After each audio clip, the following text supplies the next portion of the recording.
Good morning. Morning, sir. Good morning, sir. Superintendent Hallam. It's Sergeant Parrish, sir. Constable Shelton. Welcome to Hartley, sir. The Inspector, Inspector Darbley. I'm afraid we must have got our wires crossed, sir. We weren't expecting you till tomorrow. The Inspector's off today. No wires crossed, Sergeant. I may have to spend the day at headquarters tomorrow. Yes, sir. Yes, sir, what? Nothing, sir. Do I know you, Sergeant? No, sir. I don't think we've met before. Are you busy at the moment? Nothing urgent, sir. Well, perhaps you'd like to give me a guided tour of the station, then a guided tour of the section. Well, there's very few in the station, sir. No one in CID. Oh, that's fine, Sergeant. I just want to put my head round some doors. How long have you been in the force, son? 12 months, sir. You married? Yes, sir. You settled in the job, enjoying it, no complaints? None, sir.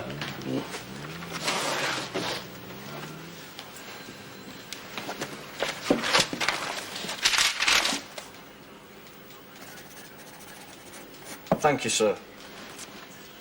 Good lad. We can start with the CID room, sir. Thank you, Sergeant.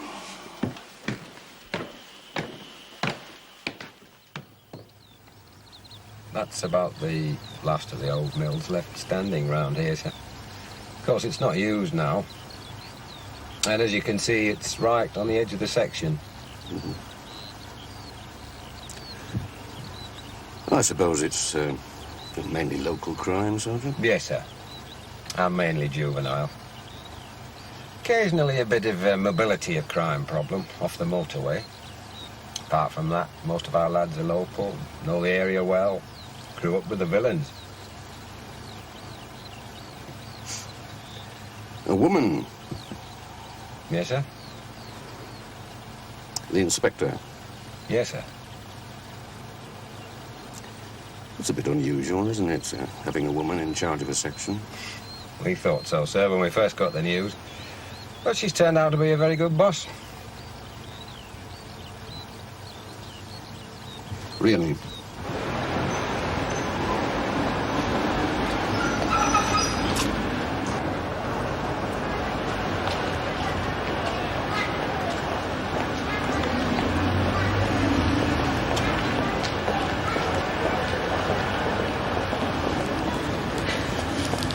Annie.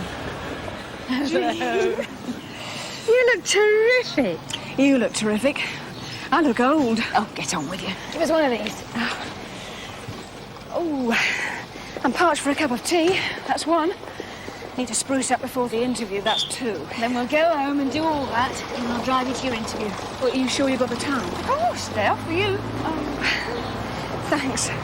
Train was back on time. I know. And it's made it. Oops. Okay. Yes. I did swear I'd never come back. But it's great to be up north again. We've missed you, you know. Oh. You're not going to believe what I'm going to ask you. Go on. It's this red one here. I was sitting in a restaurant in Montreal when I made the decision to come back.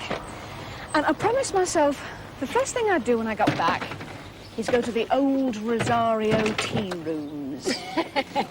Of course. It's on the way home, anyhow. Right. Put that one in the front. Okay. Obviously, I've driven through Hartley many times. About 15 years ago, a mate of mine, Dave Brewster, came here for a couple of years. Did you know Dave Brewster? No, sir. And then, of course, there's Joe Beck. He was in Colliston in my time, oh, about 10 years back. I was glad to see he was on the strength at Hartley. He's a good man. Yes, sir. I've never yet found anything perfect in the way the force organises itself. There's always room for improvements. Sometimes little ones, sometimes major ones. I think I'll have to talk today to Mrs. Darbley. Could you give her a phone? She's off today. Only if it's convenient, of course.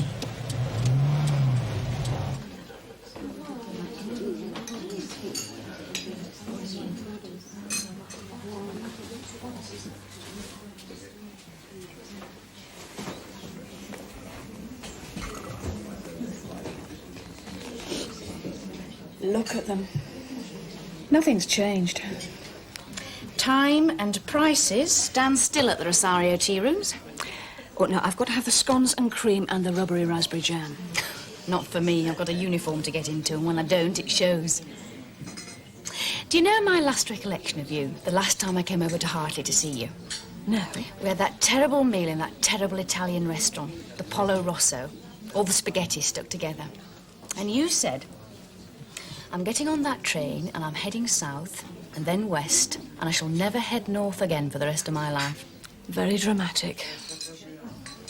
What made you come back, Annie? Loneliness. Oh, I'd never in my life experienced real loneliness before. It was all right during the day. They work you very hard in Canada. But I sat in that apartment in Montreal more or less every night for 4 years.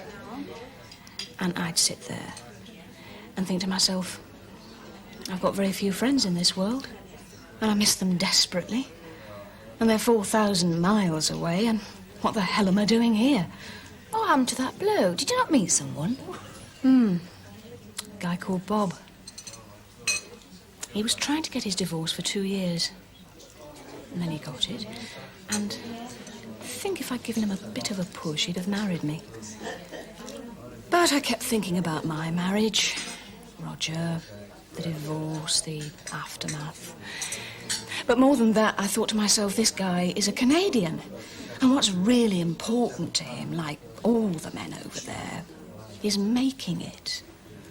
Devoting an entire life to building up a successful business. And being a wife to men like that is nothing more than a grinning public relations department they tow around to business dinners. I can't see any bloke towing you around, love. I see the reverse. No, I got very low, Jean. Oh, just imagine me in an American-style tinsel wonderland.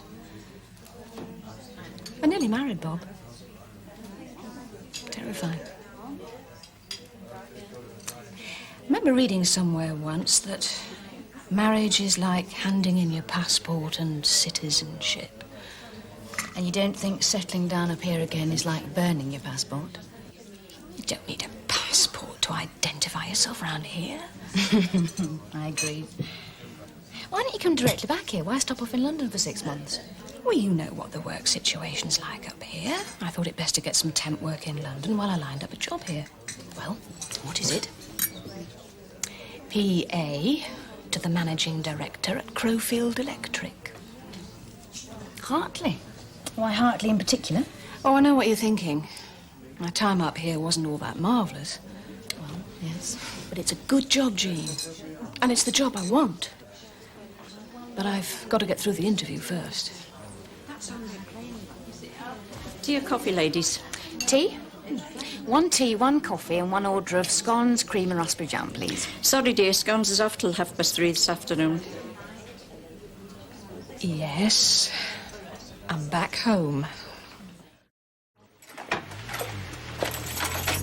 This is it. Not bad.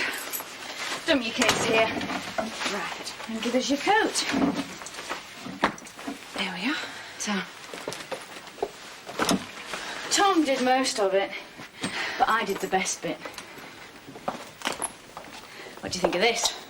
Oh, that's very nice. When am I going to see him? He's had to go up to Newcastle to try and find the father of some kids that are in trouble. But he'll be back very late tonight. If not tomorrow morning. Listen, I must just put these dishes into hot water. They've been hanging about since yesterday.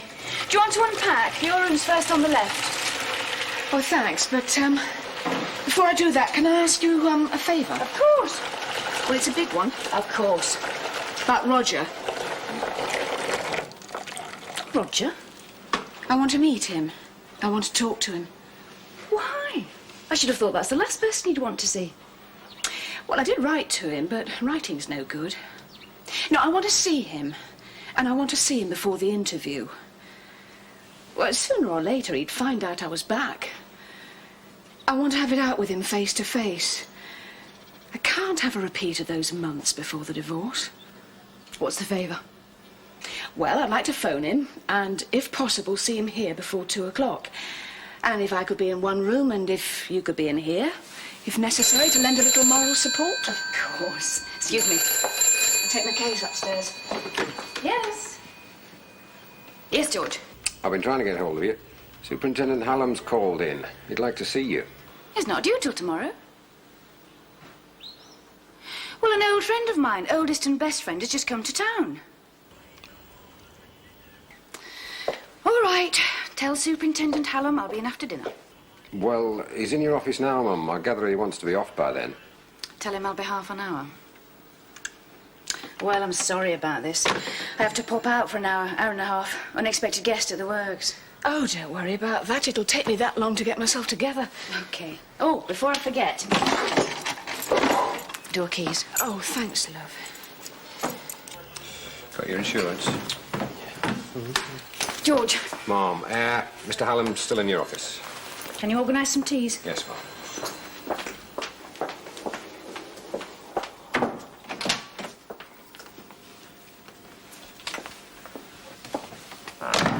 Good morning, sir.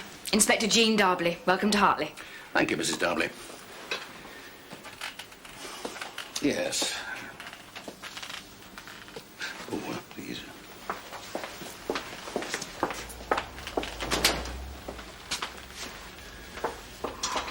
All the appearances of a nice little town you've got here, Mrs. Darbley. Yes, sir. You took a Monday off. Yes, it was something special. I arranged it 2 weeks ago. Yes, I checked that. Mondays, of course, are not the best of times to take off. Mondays are for sorting out the problems and reports of our busiest nights, Fridays and Saturdays, right? I was on duty both Saturday and Sunday, sir. I've been taking a little glance through Section CID reports. And I'm afraid, Mrs. Darbley, I have to raise a criticism. A number of significant inquiries seem to have been hanging fire for rather a long time. That's possible, sir. Obvious, Mrs. Darbley. I've had a lot of experience of areas like this, and I can tell you a thing or two about them. Because they don't need the intensity of policing that a heavy metropolitan area needs, there's a tendency for the men to sit back and admire the scenery. And sometimes fall asleep on the job. I don't think that applies to this section, sir. Then that begs the question, doesn't it? Why are your CID not getting results? Why are your men not on their toes? Mr. Logan, the DCI and me work closely together, sir. He's not found cause for complaint. You see, I believe that the main task of an inspector in charge of a section comes down in the end to man management. I'm going to be absolutely blunt with you and tell you I find it extraordinary that a woman should have been appointed to do this job. In letters of one syllable, I don't think a woman should be here, running Hartley section. It was the Chief Constable's decision, sir. I don't think I wish to comment on that. Oh, there's no need to. I think there are a lot of good jobs in the force for a woman. I think they should be in headquarters building or somewhere, employed in one of them. I don't agree, sir. Well, of course you don't. You've been in this job, what, 9 months? I'm sure if you put in a request that you wanted to move on, it would be sympathetically considered. I don't wish to move, sir. And I'm surprised to hear you suggest it at our first meeting. Well, as you know, I'm now in charge of the subdivision and I want the best policing for it. And that requires leadership. Strong leadership. I'm not going to disappear, Mrs. Darbley. I think you should start to give some thought to your future in the force. Meanwhile, of course, you'll have my entire cooperation.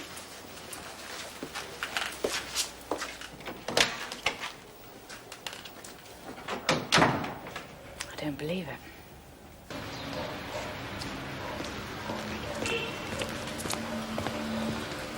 Morning, sir.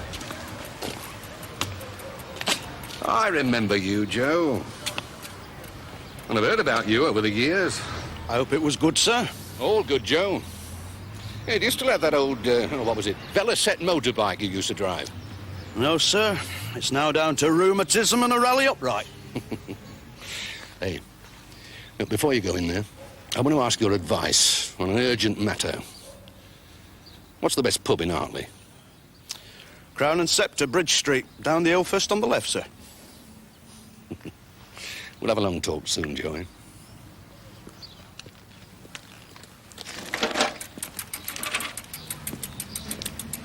Yes, Mom. Right. Boss wants to see us. I thought we were having a rest from her today. And I thought Alan was coming tomorrow. Well, he's an early bird. And he's been looking for worms. Come in. Sit down.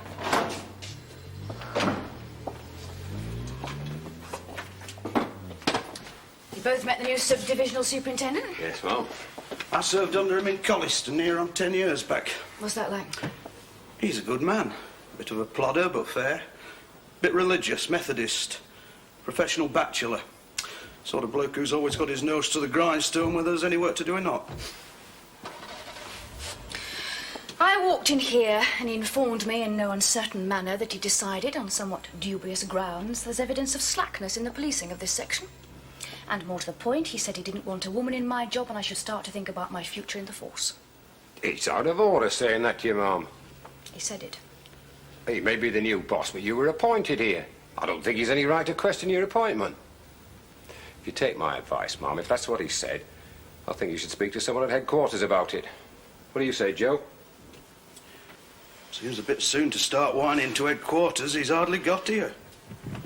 You're right, Joseph. I'm sorry to hear this, Mum. It's not been my experience that Mr. Allen was like this in the past. We'll support you, Mum, to the best of our endeavours. Thank you, George. Joseph.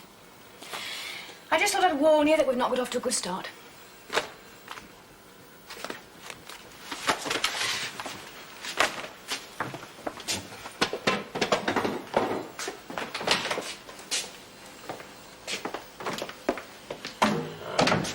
Looks like we've got a problem. With a capital P. 10 to 1. Am I late? No, he's due now. I'm just getting tea. I think I need a brandy, actually. What's the matter? I'm not serious. Something come up at work. Do you need to be there? No. Well, here we go. If I could take him in the living room after he's, well, you know, after he said hello. Yeah, I'll wait in here. Right.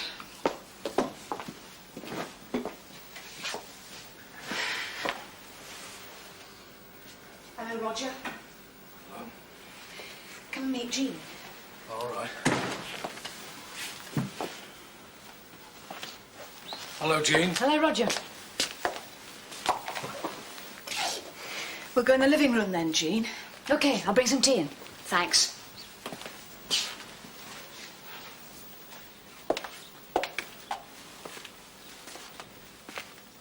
Well, how are you? I'm just fine. Why don't you sit down?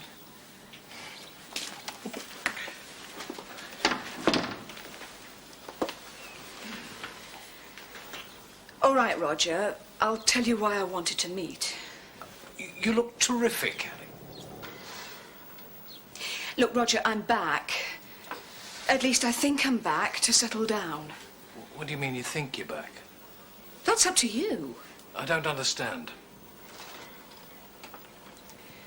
All right, Roger. From the moment our marriage broke down, for the year it took to get the divorce. Well, you remember what happened. What in particular? Mary's flat. You were getting drunk all hours of the day and night, phoning me up, crying down the phone, saying you were sorry. Don't go into that. Turning up at my work drunk, writing to me, phoning my friends, crying. It's all over. Well, that's just it.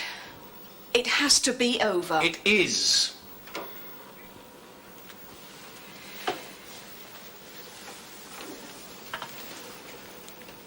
I'm coming back to Hartley.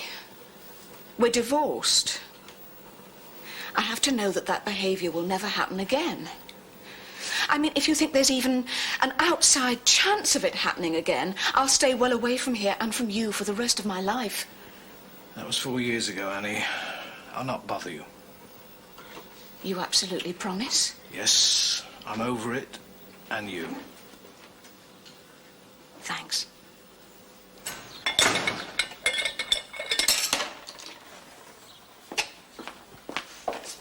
He's gone. Yes, I think it's going to be all right. Yeah. It's me again, Mom. The superintendent's back, and he'd like to see you, he says, on an urgent matter. Hell's teeth. All right, tell him I'll be in. I have to go in again. I'm sorry, I shan't be able to take you to your interview. Don't worry, I'll phone up for a cab. Right. Well, good luck with it anyway. So long. Thanks. Listen, George, do yourself a favour. Have a little think before you go over the top with the thin red line. Our boss is a lady who's destined to go on up the ladder. We're likely stuck with Alan for years. And let me tell you that I'm in the force, Joe, to deal with external aggravation, not internal. If Alan makes the job that bloody impossible, she'll be rushing to leave here in 2 months. I'll give you the same advice as I'm following myself. Get out the boxing ring. Because there's a heavyweight contest starting and it's going to go the full 15 rounds.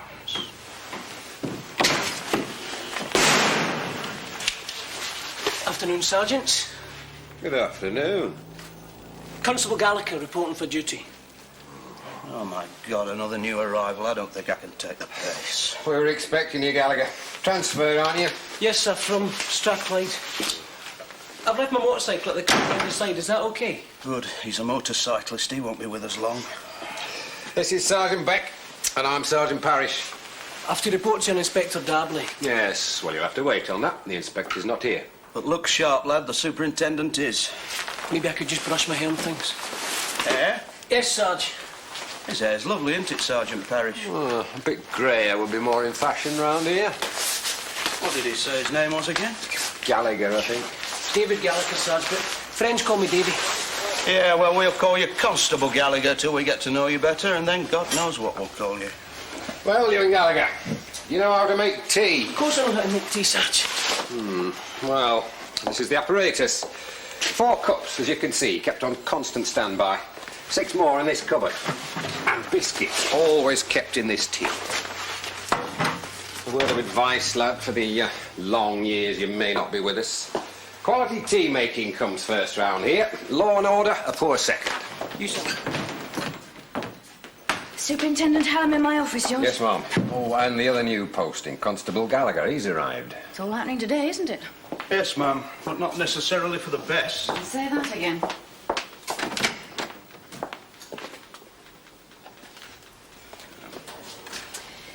I want you to see me again, sir. Yes. Please be seated.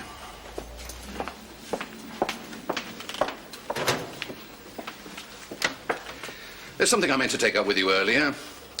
2 days ago, I had a call from an old friend of mine, Superintendent Shipley, you know, over at Padley. Oh, yes, sir. He's retiring, Mrs. Darbley. So I believe. Did you also know he used to live here in Hartley some years back? No, I didn't know that. And the publican of the Sportsman's Arms is a very good friend of his. Oh, yes? So when he decided to have a retirement party, the publican friend offered his pub. And the publican friend put in for an extension of permitted hours until 1 a.m. for this party. Yes, I know this, sir. Oh, next, Mr. Shipley and the publican are staggered to find that you intend to go before the magistrates and object to this extension. Yes, sir. Yes, well, I've spoken to Mr. Shipley and told him I'd discuss the matter with you and suggest that you drop the objection. I'm afraid that's not possible, sir. Oh, how is that not possible? I've been instructed to object by the Chief Superintendent. I get the impression, Mrs. Darbley, you're suggesting I don't know a damn thing about force procedures. I mean, correct me if I'm wrong, but you have a pub in your section, say the Sportsman's Arms. You decide that you don't like, this occasionally happens, you don't like the pub or the publican. An application for an extension of permitted hours is made. You give the nod to the Chief Superintendent and he instructs you to object. This is not the case, sir. I haven't finished. I mean, this is a retirement party for a man who's had an entirely distinguished career of over 30 years serving the constabulary. I mean, among the people who are going to be at this party are many senior officers, both past and present. Now, you can get on this phone and you can say to the Chief Superintendent that because of these unique circumstances, you really have been thinking about this, and you think that this is the one occasion when an exception should be made. And I want you to get on this phone and do just that, Mrs. Darbley. I'm sorry, sir. I can't now do that. Are you deliberately misunderstanding me, Mrs. Darby? I know Chief Superintendent Gates. I know he has a high opinion of you. And if you do get on this phone and tell him you've changed your mind, my bet is he'll change his mind. I'm sorry for Chief Superintendent Shipley. We've objected to extensions of permitted hours at the Sportsman's Arms before. Residents have made regular complaints about noise and disorderly behaviour around the pub within the last 3 months. I have to go through with this objection unless you talk to the Chief Superintendent and he instructs me otherwise.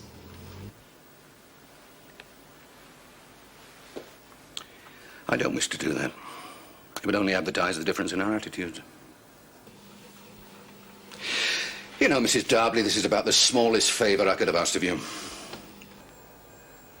I now have to go back to Jack Shipley and tell him that I, the superintendent in charge, was refused cooperation by an inspector under my command.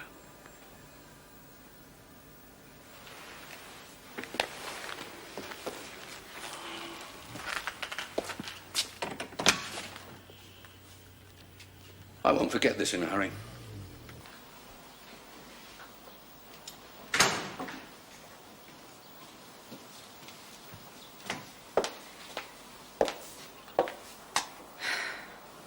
I got the job.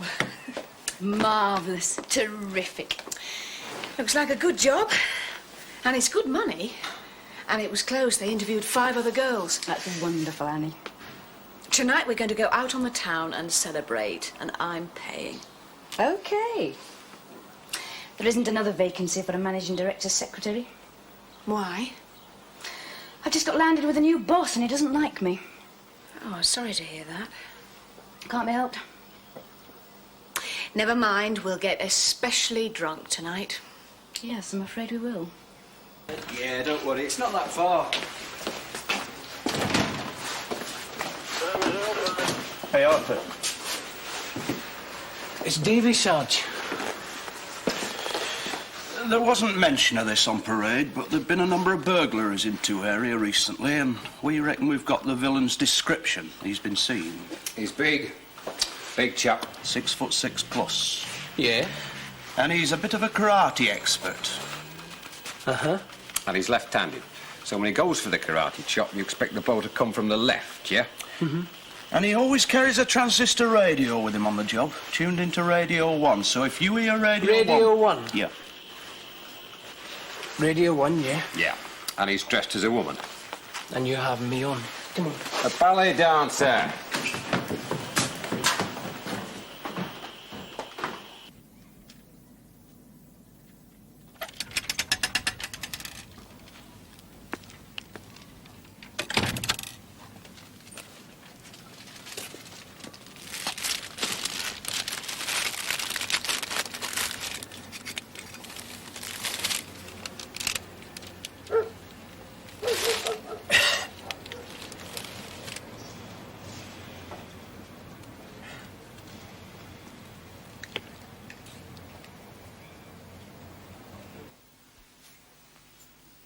That was a smashing evening, Annie. Despite bumping into Roger. Wasn't that weird? He was absolutely legless. Yeah?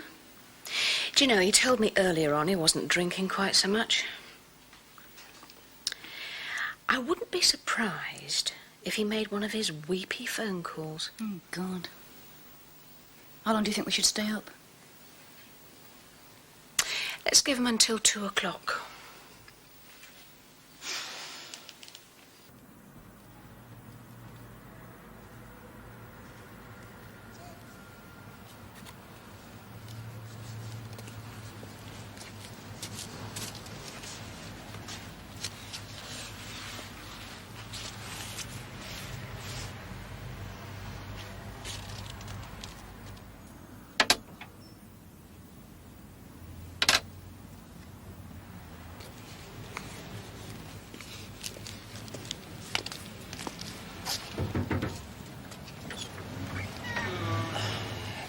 Good evening, sir. Yeah? Are you making a call, sir? What's it to you? You don't seem to be making a call, sir. From your breath, you appear to have been drinking. You're going to breathalyse me for driving a telephone. I'll be back this way shortly, sir.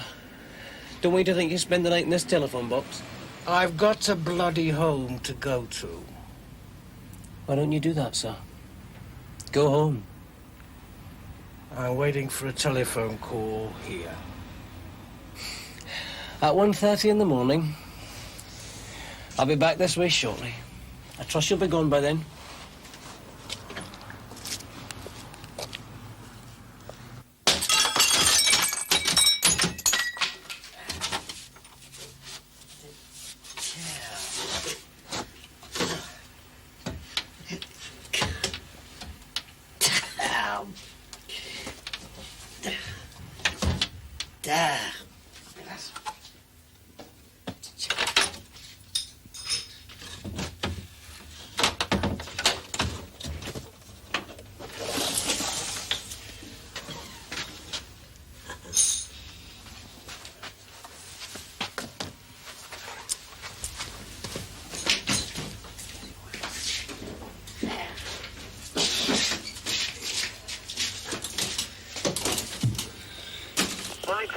Yes.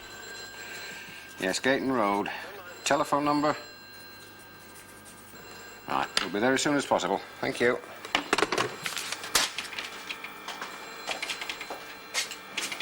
Hartley to 7823. 7823. Report your position, 7823. Checking lock-up properties halfway down Elvira Street, Sarge. Go to the bottom, left, then first right. Report of sound of a window breaking at the back of shop. Eldon Parade Electrics, 14 Eldon Parade. 7823 will do, Sarge.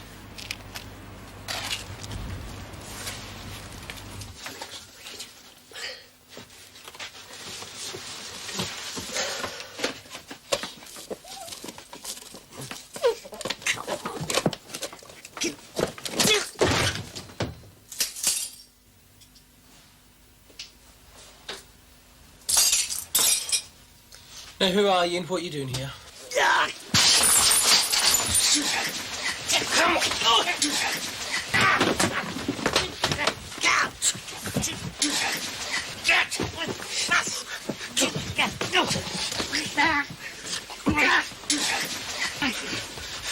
Stay where you are. 7823 to Hartley. Burglar on the premises at Eldon Parade Electrics, and I've got mobile required. Do you want a description of the burglar, Sarge? Not necessary, 7823. Well, he's 6 feet 7 inches, a left-handed karate expert with a transistor in his right tuned to Radio 1. He's wearing women's clothes, Sarge. A very fetching net over taffeta two-piece and a kind of rose pink with black sequins and diamante. I think you described that as a ballet outfit, Sarge. What the hell are you talking about? Women's clothes? Ballet outfits? Shut! It's 2 o'clock and he's not phoned. Think I'm free of him. Oh, good luck. I hope you're right. Just had Tom's car. Well, he's back. Yeah? He wanted his cocoa and a sandwich. Would you like some? No, no thanks, not for me. Never eats until he's ravenous, then eats everything in sight. I don't believe it. Well, you knew I was coming. Yeah, I don't believe how old you look. Oh, get off. Nice to see you, Annie. I haven't missed you, but the Nibs hasn't had a decent gossip in 4 years. Not from him, certainly. Original man in the Iron Mask. Hey, did you bring a Mountie back with you? No, I didn't bring a Mountie back with me. They're big and boring, and I can find that here. Yeah. Well, give us a kiss, dear. Did you find the father of the kids? Yeah, he's not a bad bloke. Just can't stand his wife, that's all. Not surprising. No, he says he'll come back next week, sort out his delinquents. Good. Do I smell excess alcohol on your breath, dearest? Hey! That was a full bottle of duty-free. Let me explain. I don't want explanations. It's grovelling apologies and promises to reform. Shut up. Annie thought it best to see Roger today. Did you? Straight away. Well, I mean, sooner or later he'd have found out I was back. So she talked to him lunchtime, and tonight we went to the Raglan Bar. Oh, yeah? For a meal, and he was there. He was at the bar. And he got as tanked up as he'll ever get. And we reckoned if ever he was going to make one of those drunken phone calls again, he'd do it tonight. He hasn't. Well, that's good news, isn't it? So we had a few drinks, waiting for it not to happen. Well, just excuse me, I'll phone Roger just to tell him what his problems are costing me in hard liquor. I told you. He's turned rotten mean since we got married. Ah, yeah, you two ganging up on me already. Look, the reason I act mean is I'm always kept hungry. I haven't eaten a thing all day. I'm absolutely famished, Jean. What do you want? Cheese on toast. Oh, you can do that yourself. I've got to get up early in the morning. I'm in court tomorrow. Ah, thank you. Oh, I'll get you some food, Tom. No, Annie. No, you've been travelling. Lovely to see you. Even though you do look 50. Ignore him. No night, then, you two. Good night. Good night, love. Bring your toast up to bed. I'll take the cocoa. Ah.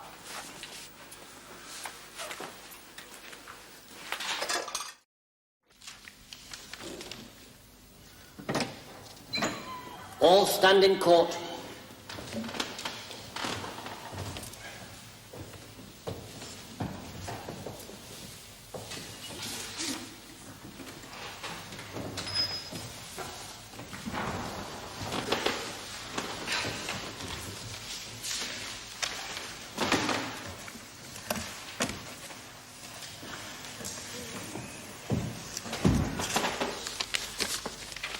Are there any applications?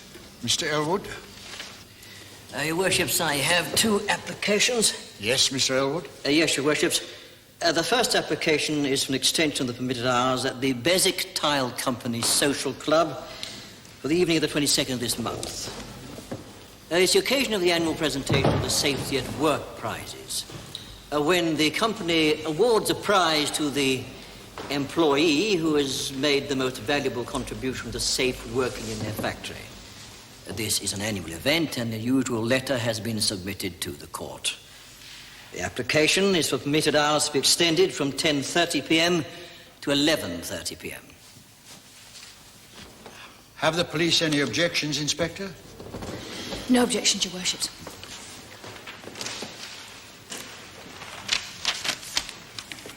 Application granted until 11:30 p.m. I'm obliged, Your Worships. My second application is for an extension of permitted hours at the Sportsman's Arms, Hartley, on the night of the 25th this month.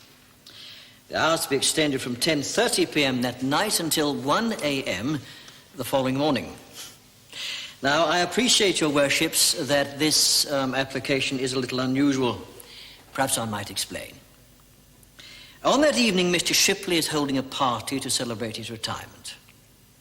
As Your Worships may well be aware, Mr. Shipley has recently completed over 30 years as a police officer, attaining the not insignificant rank of superintendent. Now, on the occasion of his retirement, he wishes to entertain his many friends and colleagues at a party. Some of his colleagues will be unable to leave their duty until 10 p.m., and will then have to travel a distance to reach the function. For this reason, to enable Mr. Shipley to say farewell in a sociable and proper manner to his colleagues, I am instructed to make this application. The usual letter has been submitted to the court, and if Your Worships wish, Mr. Shipley is available to give evidence in support of the application. Inspector Darblay? Your Worships, I am instructed to resist this application. As Your Worships may recall, I have objected to the extension of permitted hours at these licensed premises on previous occasions. Residents in the vicinity of the Sportsman's Arms have complained many times to the police during the last 3 months.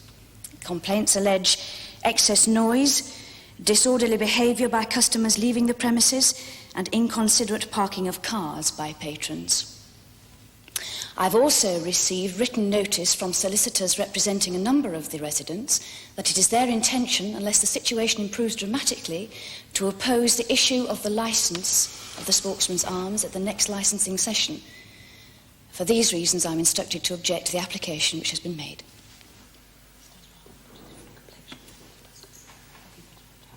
We will retire to consider this application. The court will rise.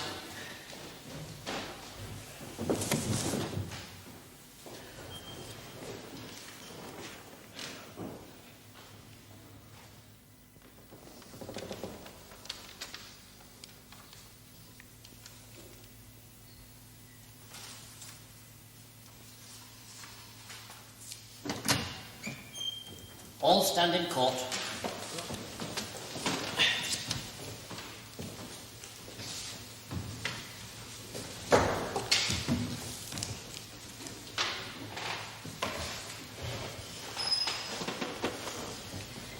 Mr. Elwood, we've given this matter our most careful consideration. We would like to record our appreciation of Mr. Shipley's long and conscientious service with the police force, and for you to convey to him our very best wishes for a long and healthy retirement. We've listened to what Inspector Darbley has said about this application. We do sympathize with the people who live in the vicinity of the Sportsman's Arms, and with the police officers who have the unenviable job of trying to mediate between the parties involved. However, we feel that should the problem continue, it may only be resolved by a decision of this bench, and it is not our intention today to anticipate that decision. Therefore, we feel we must refuse the extension of permitted hours. As your worships please. Court will rise.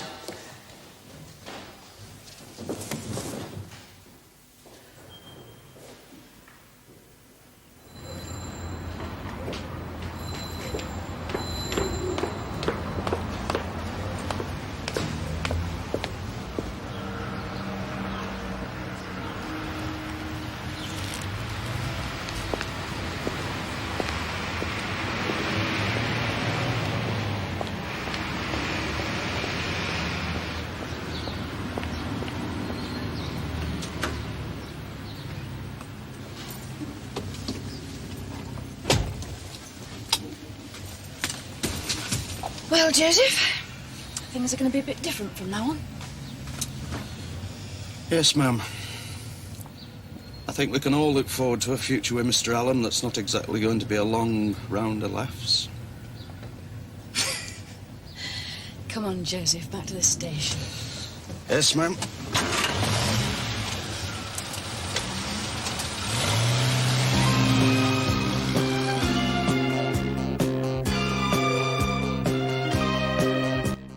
Next on Drama, we catch up with London's finest police.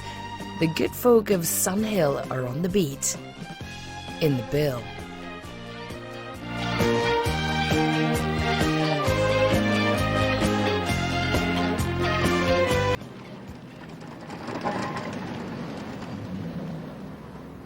Well, it's out. You owe me the money. I want to see you earn it. Well, not a sound from you. Not a grin.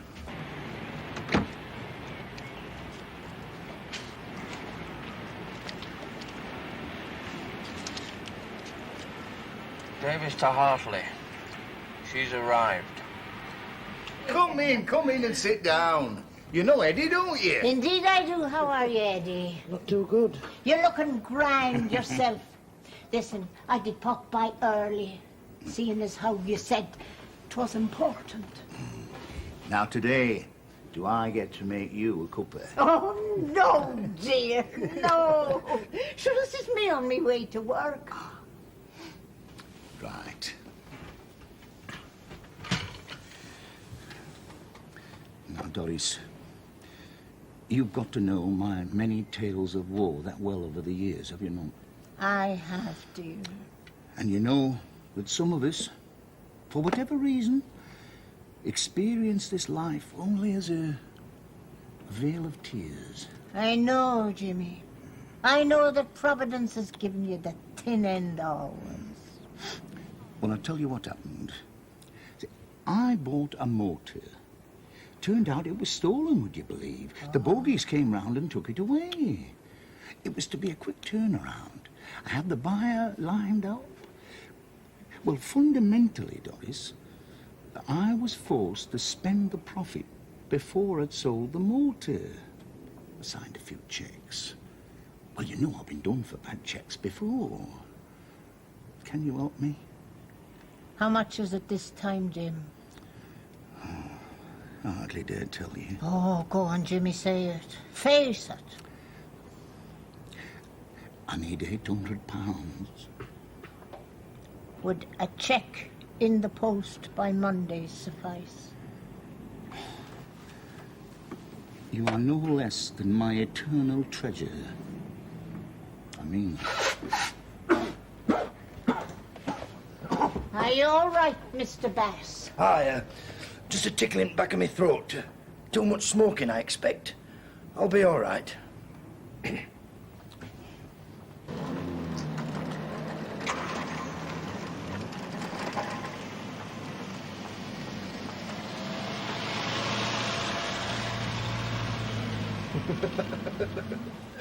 Some of us, for whatever reason, experience this life only as a veil of tears. Laugh, you Burke. You know something? You live to be 100. You'll never be half the villain that old lady is.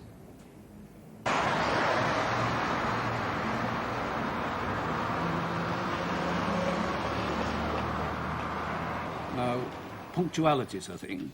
She's usually here 10:45 on the dot. This office is her first call. Then to the director's suite, then out to the workers. I'd like you to sign this, Mr. Harcourt. I've listed the 11 cheques you're about to give Doris Latham, the numbers, payees, amounts. I've signed it to show I've checked its accuracy. If you just sign under my signature. I helped prepare this list. The information about the checks is quite correct. Would that be... Come in. Hello, Doris. Good morning, gentlemen. Is it 2 teas with? No sugar today. I'm going back on saccharin again.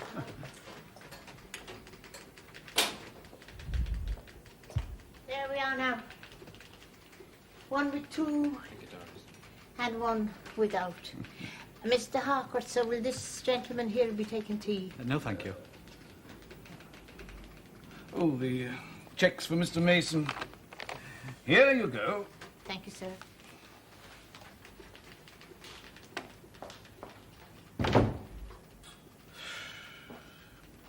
Give her 5 minutes.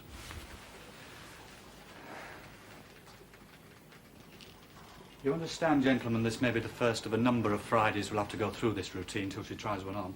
Yes, we do understand that, Sergeant. How much do you reckon she's stolen so far? Well, we nearly backed the full 4 years through the books.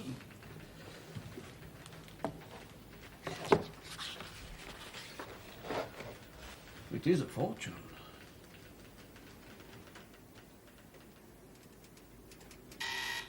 This will be Mr. Mason. Harcourt? Yes, Mr. Mason. I'll just tell that to Sergeant Melchett. You're informing me that old Doris has just arrived with 12 cheques for signature, not 11. 11 being the number given to her by myself on leaving this office. Thank you, sir. Can you keep her there? Can you keep her there, sir? I believe the police sergeant wishes to come across now and make the arrest. Thank you, sir. Thank you, gentlemen. We'll be meeting next in court. Good day to you. Many thanks for your cooperation. Well, I thought I'd seen it all. Some little old lady. Come in, Doris. Say hello. There you go. Now, why was she brought here? Begging your pardon, ma'am. Why not? I knew you were on this job, but you told me there was a good chance you wouldn't try on another cheque today. I assumed if you arrested her, you'd take her to division. She lives in Hartley, Slater Street. But you know perfectly well we haven't got another policewoman on strength here, which in effect makes me her jailer. I'm now involved in every item of her welfare. And this is an old lady, arrested for the first time in her life. She could very well have a heart attack and expire. Then I get the added responsibility of the attendant press publicity. Old lady dies in police custody. My custody. Did you find any relatives or friends who could bail her? I've only spoken to her next-door neighbour, but apparently the prisoner once said she had no relatives. And evidently she's got no friends, including the next-door neighbour. And Melchett here is worried that Harker might get at her if she's bailed. Okay, thanks. This one.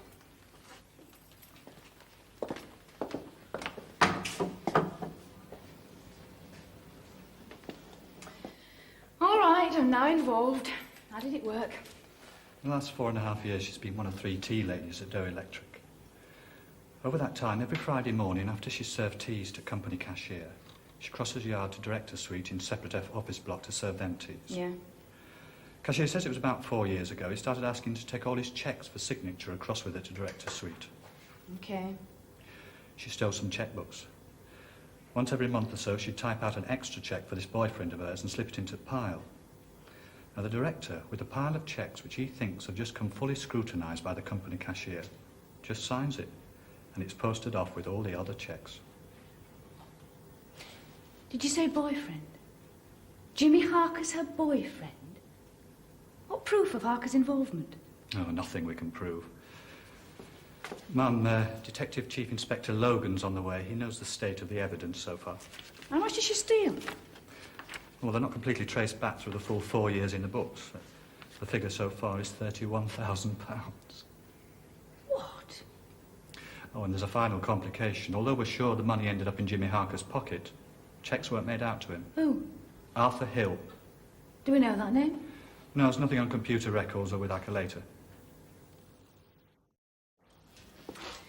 Doris, is it? It is, ma'am. I'm Inspector Darby. Oh, I read it in the local paper that all these men have got a woman in charge. Do we have a record of your doctor, Doris? Has anyone asked you? It's Dr. Sahadi, ma'am. Railton Parade. Oh, yes. Now, do you know why you're here? I do not. Well, I'm told you're taking some money. I haven't taken any for myself. Not one halfpenny. I have not benefited from me at all, so I'm hoping that it's not too serious. Are you going to tell the sergeant here all about it? Indeed, I am not. Why not? Well, I wouldn't mind talking to you because you're a woman. I might tell you a little bit about it, except I will not implicate my friend in his misfortune. What friend in his misfortune? We've got this statement from you, Doris, at your dictation. But just to get it clear in my mind, there's a couple of things I'd like to go over. You met this gentleman, whom we call Mr. X, 4 years back. He pitched you the first of many hard luck stories. You decided you liked him, you wanted to help him. So, you stole a company chequebook and started typing out cheques for him and slipping them into the Friday pile for the director to sign. Is that it? It is. Now, it's important, Doris, for you, when you get to court, to tell us whose idea it was to steal the chequebooks and cheat. Now, did your fellow friend think up the idea? Oh, no. I admit 'twas I worked it out. And that's really the only bad thing I've done on this. Can you explain what you mean by saying it's the only bad thing you've done? Well, I told you. I didn't keep any of the money for myself. It were all given away. Doris, how much do you think's involved? How much of Doe Electric's money did you pass to Mr. X? I don't know. Can't you give us a guess? Well, to be honest, it must have been several £100s. Doris, the company accountants have gone back nearly 4 years, and what do you think they say it comes to?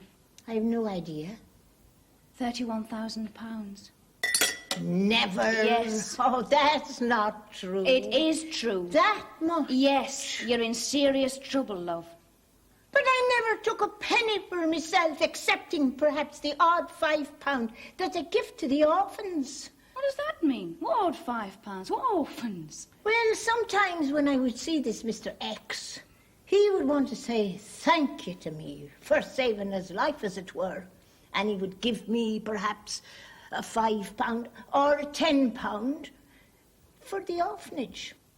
You'd give him several hundred, and he'd give you £5 back? He would.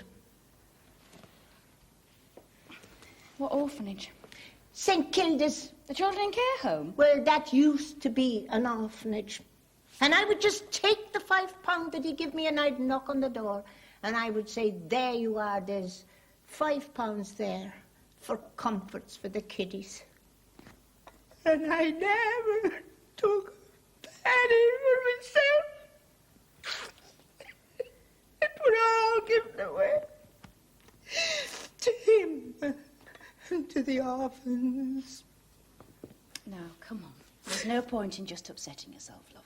Well, you see, was an orphan myself, brought up in an institution, all hymns and cleanliness and no love. I know what it would be like to go through life with no one to love and no friends at all. Well, you just lost a few friends. The directors and shareholders of Doe Electric. I suggest you start to consider whether you're going to tell us who this Mr. X is. Or it looks like you're going to carry all the blame for him as well. Come here. Hello, Jean.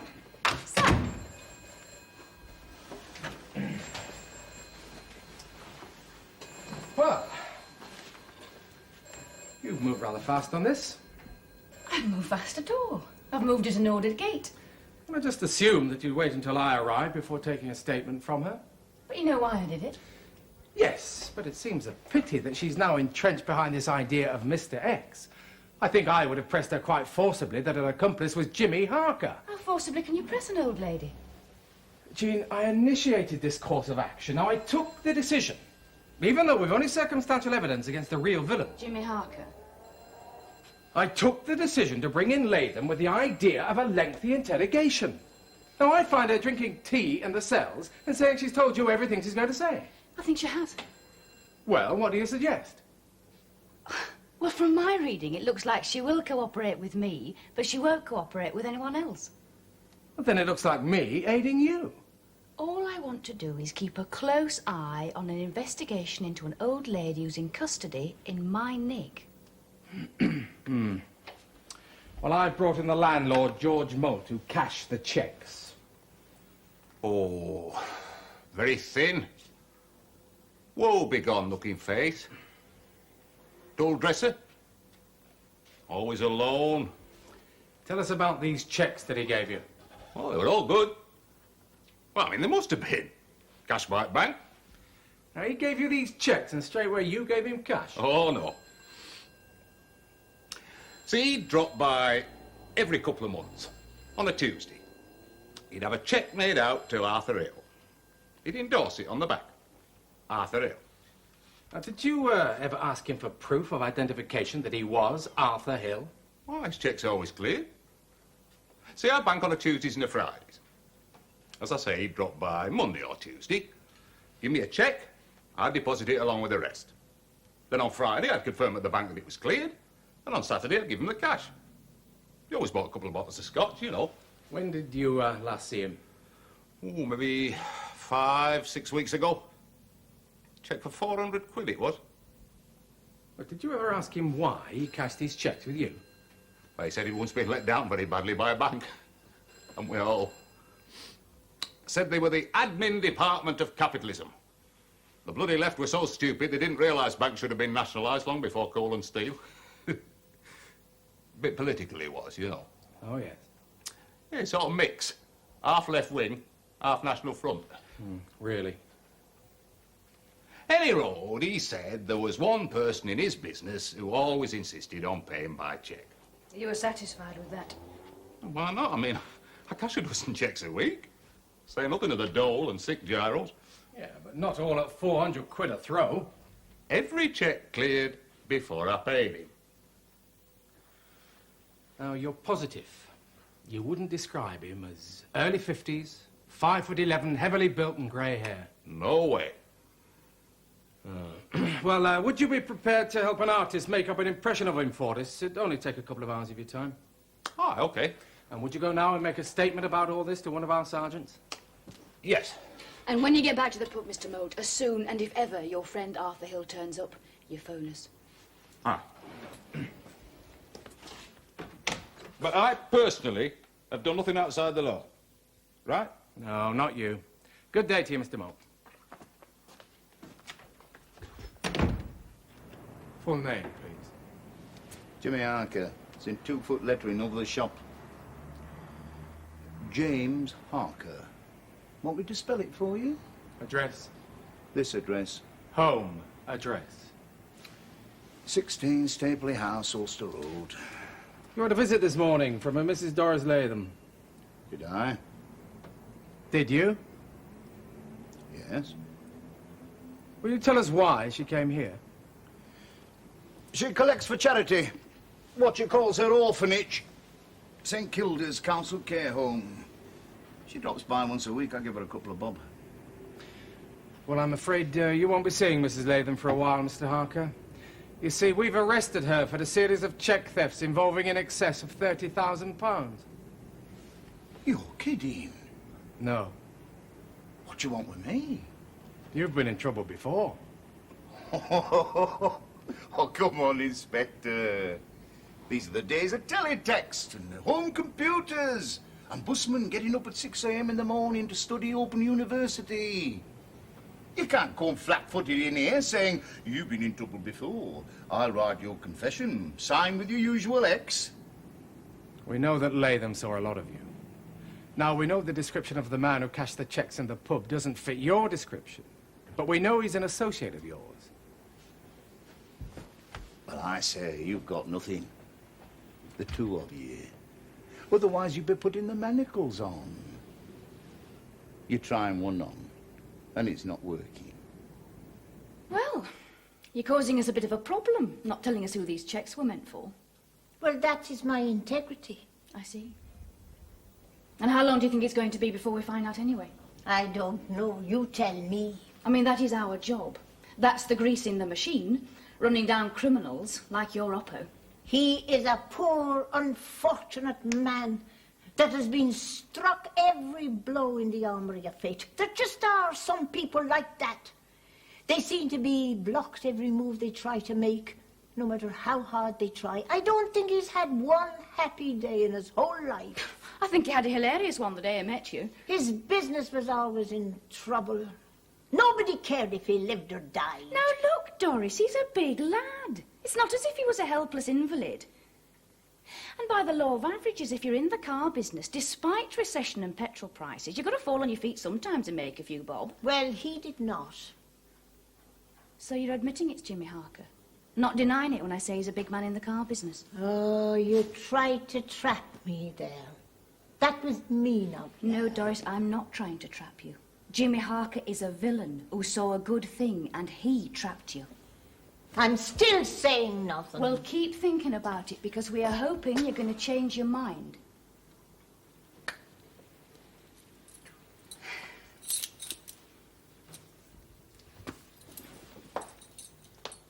Listen, Mrs., there's something very important, and I hardly dare to mention it, but it has me worried sick.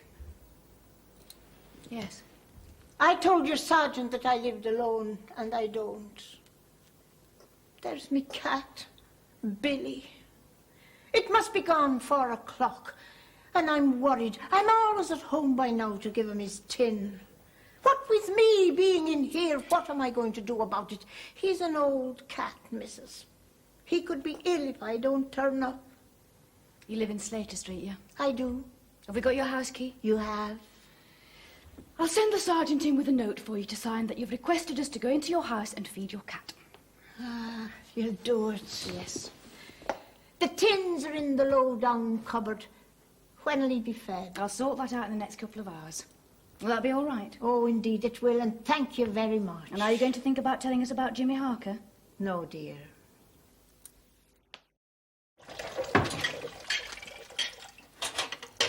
How much do I give it? 1 whole tin.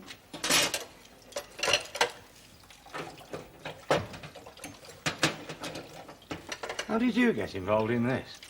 Jim Logan and his CID put the old girl in my cells without by my leave. So I became involved in their case. He's not well pleased. No. Not surprised. He's a bit of a male chauvinist as well, so he's double choked.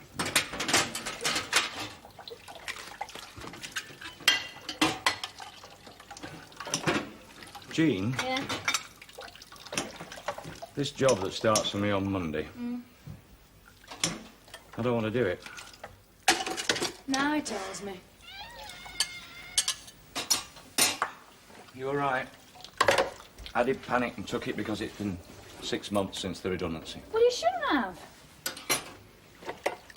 Seen a job advertised in the social services department. Social worker's assistant. What are you talking about? Look, I was a fully qualified design draftsman. And barring miracles, I'm not going to get another job as good as that for a while. So I've been thinking, rather than take the first job that's offered, why don't I spend the waiting months doing something useful? What? Well, helping old ladies who live in places like this. Designing bits of cars, making coil windings, isn't doing a lot for humanity, is it? He got us married. He bought us our first house. I know. Well, that happens to mean a lot to me. Look, I do not want to be a supervisor of coil windings at ACG. I want to spend the next few months doing something useful, helping people. Social worker's assistant. Well, that was one of the jobs. Might have gone now. There were others. Well, all you have to do is phone ACG, tell them to stuff it, and say you're going to work for old ladies at half the price. Oh, come on, be serious. I am. Are you sure? I mean, chucking this just when we're buying a new house. A bit short of the ready, you know. Could take a leave out of old Doris's, but... Of course, I'm sure. Hey, this cat likes me. How long's she going inside for? Ah, Arthur, come in. Sit down. What's up? What's urgent? What's happened? Bit of a problem come up. Who? For you? No, for you. Me? What? Those checks you passed in the pub. Yeah? A friend of mine's just got arrested.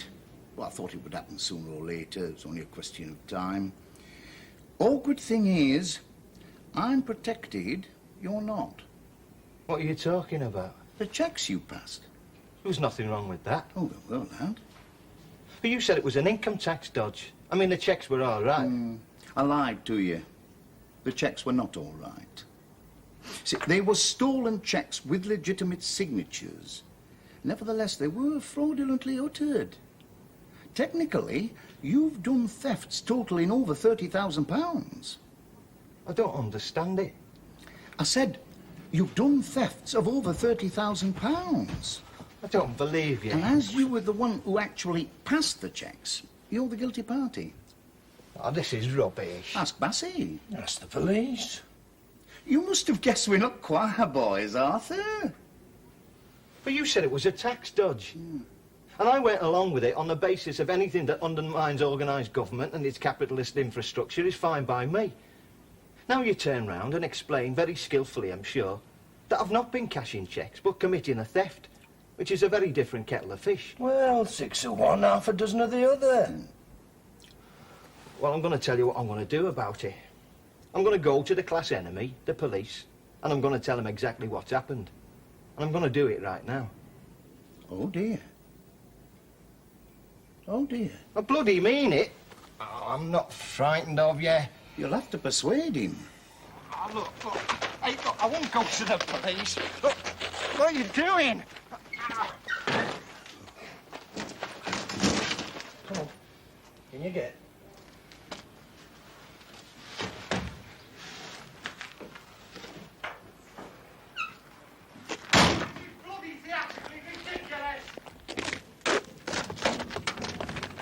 I won't be intimidated, you know.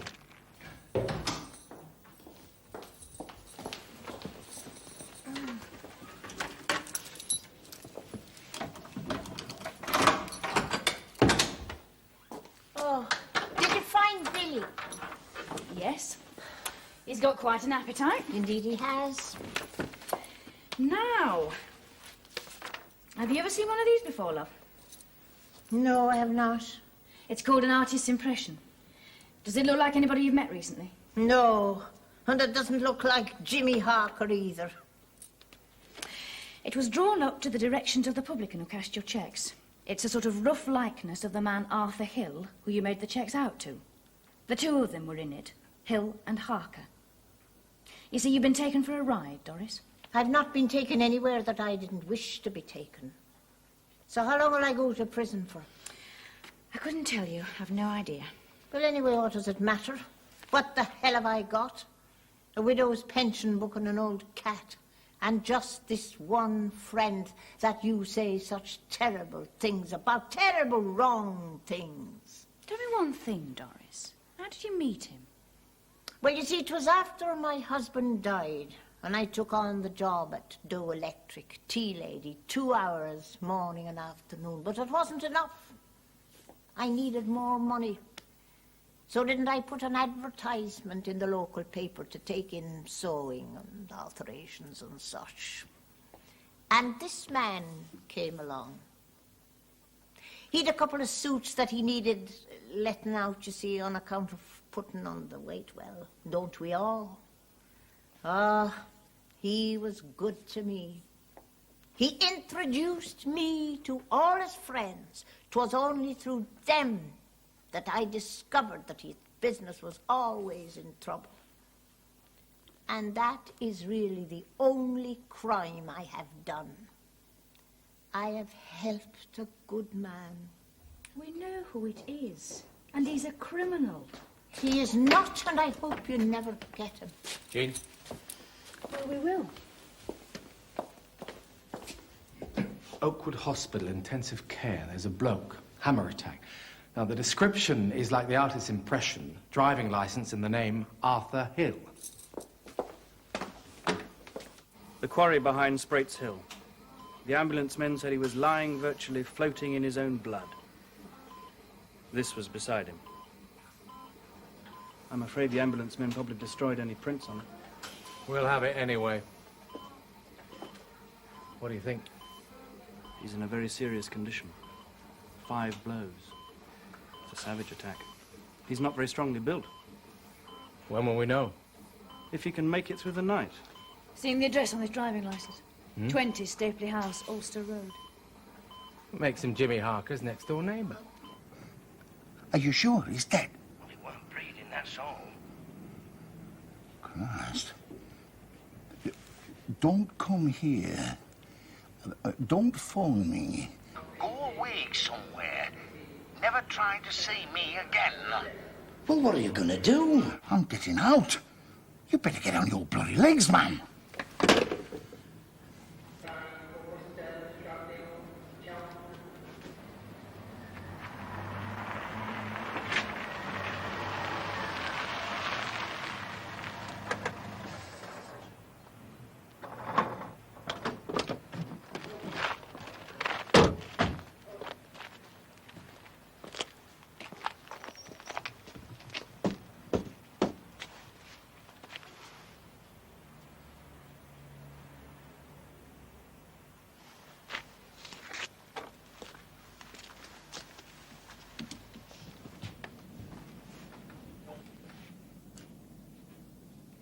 He's got out so fast, he didn't lock up.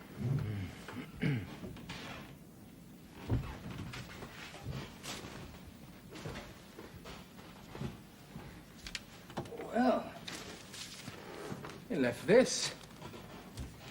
It would have gone in that bag. Why is it that villains always invest their money in silver? Maybe they know a thing or two we don't. Well, how far do you think he's flown? He's got out fast. He's obviously terrified for Hill's life. He won't be local, he'll have gone to London. 9 registration documents, 7 cars in the yard. So it follows if he's taking one of those 2 cars, we've got his registration number. I'll alert traffic control, but apart from that... That's it. Until morning. You finished your breakfast? I have. Very nice. Last night, there was a serious development in your case. The man whose name was on the cheques you wrote out has been badly beaten up. He's in intensive care in Oakwood Hospital. It's your friend, Jimmy Harker, has had him beaten up. Mrs., you must stop lying to me. What am I lying to you about? Well, you're saying that a certain man is in hospital because he's been badly beaten up and that my friend has done it. I'm telling you that he would no more do that kind of thing than he would attack me. Look, this nonsense really has got to stop. You're involved with a villain with a record as long as your arm. Now, why are you still protecting him? Isn't it a question of the price you put on the important things in life? What? Look, I was alone in that house for 5 years. Sure, they were kind enough to me at Doe Electric. They were courteous anyway. But there was always that empty house every minute that I was not at work until this man came into my life. After that, I had always somewhere to go. I was welcome to call at his place of work any day. I'd make him a cup of tea and we would sit there and we'd have a lovely chat. We would talk about the good old and the bad old days. He told me that his father and his grandfather, the both of them, worked up there at Pharaoh's Mill on the hill. And he can remember his daddy crying the day that the mill closed down. Imagine that. A grown man crying. What are you saying, And Doris? you are trying to tell me that this great friend of mine is a criminal. You want me to stand up in a court of law and betray him? I can't do that. I don't care what you say he's done. He is my one and only friend. And I love him.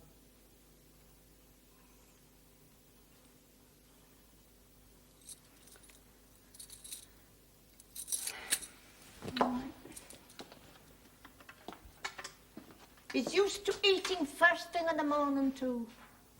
What? Billy. He has a half tin in the morning as well as the one at night. Who is going to feed him now? I'll drop by. Or I'll have one of my men drop by within the next hour. Okay. Yes, indeed. And thank you very much. Ah, take that, will you? Oh, Jean. Yeah. There's been a sighting. It sounds like Harker. The Abbey Motel, St Albans. I'm going there. What about Latham? No, nothing. Now, look. If there should be any developments here, will you try and involve the two lads, Melchett and Davis? I mean, after all, they did do all the original legwork on the case. I will oblige, Chief Inspector. Thank you.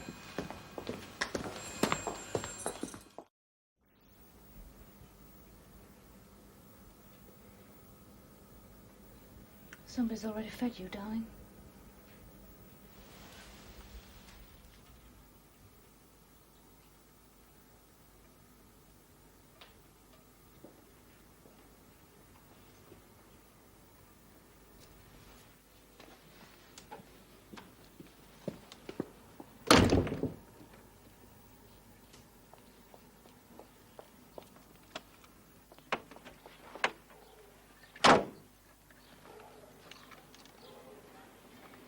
Inspector Darby to Hartley. Yes, Inspector. Number 9, Slater Street. Instruct Detective Sergeant Melchett and D.C. Davis to get here fast, very fast.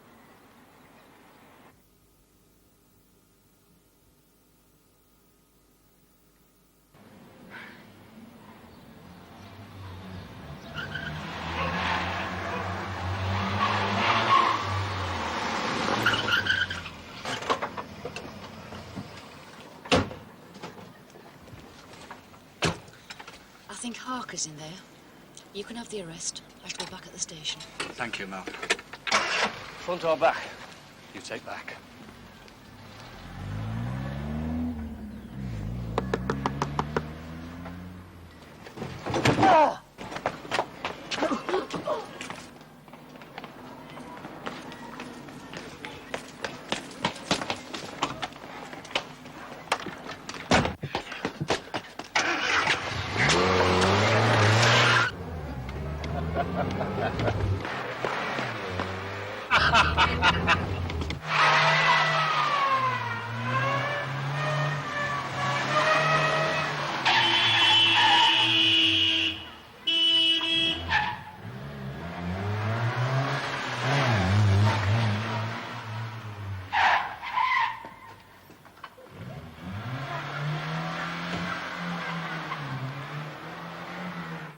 Any mobile handy for Hartley Bypass, going north of Junction Road?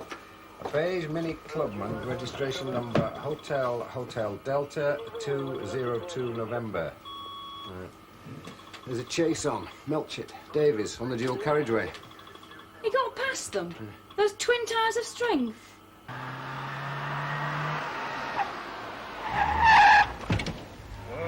Hey, where's he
Melchett to Hartley.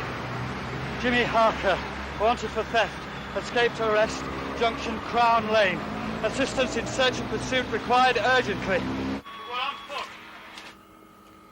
Hartley, Inspector Darby to Sergeant Melchett, assistance on the way.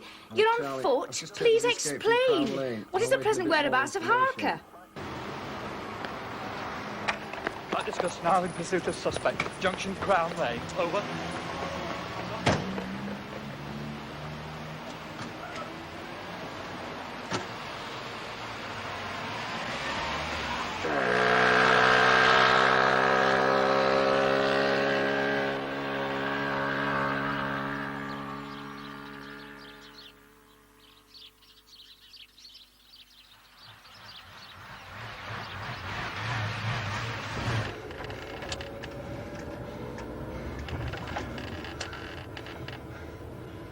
Can you make it a bit faster, Vicar? What? Can you get your foot down? Well, I'm not sure that I can. We don't want to have an accident, do we? Stop the car, Vicar. Stop the... Halt the car now. Yes, of course. Can I drive, sir? Yes, of course, if you want to.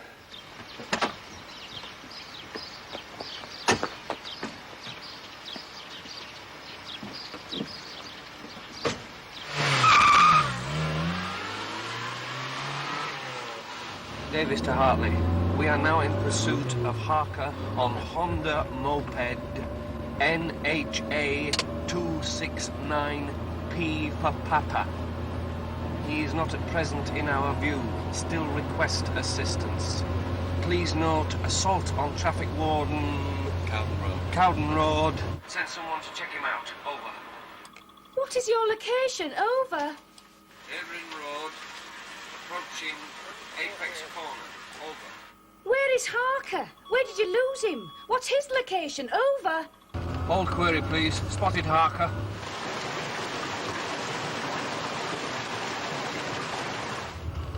How's Bells? Where is he going?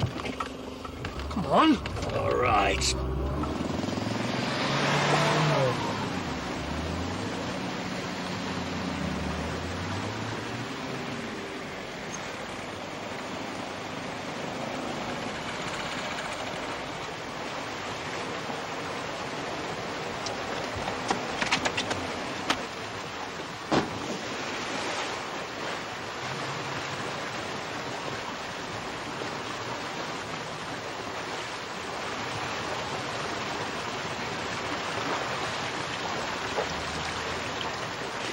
Come on.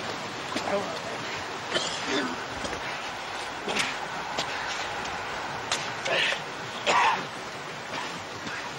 Davis to Hartley. We've got him. We have, Harker. No assistance required from patrol. My heroes. We've just arrested Jimmy Harker. You have. Now we've got him, are you prepared to make a statement about his involvement? I might as well tell you, love, we don't need a statement from you. Apparently he's talking like a blethering parrot. The assault on Arthur Hill was carried out by one Edward Bass. Do you know him? Hill's recovering, you might be pleased to hear. Are you sure you wouldn't like to get in your side of the story? No, dear. Loyal to the end, eh? It isn't loyalty. It's principles. I'll get your 11, sis. But the sergeant was telling me that I'll be going to court on Monday morning. What'll happen there? There'll be charges laid, and then you'll be remanded to one of the nearest prisons.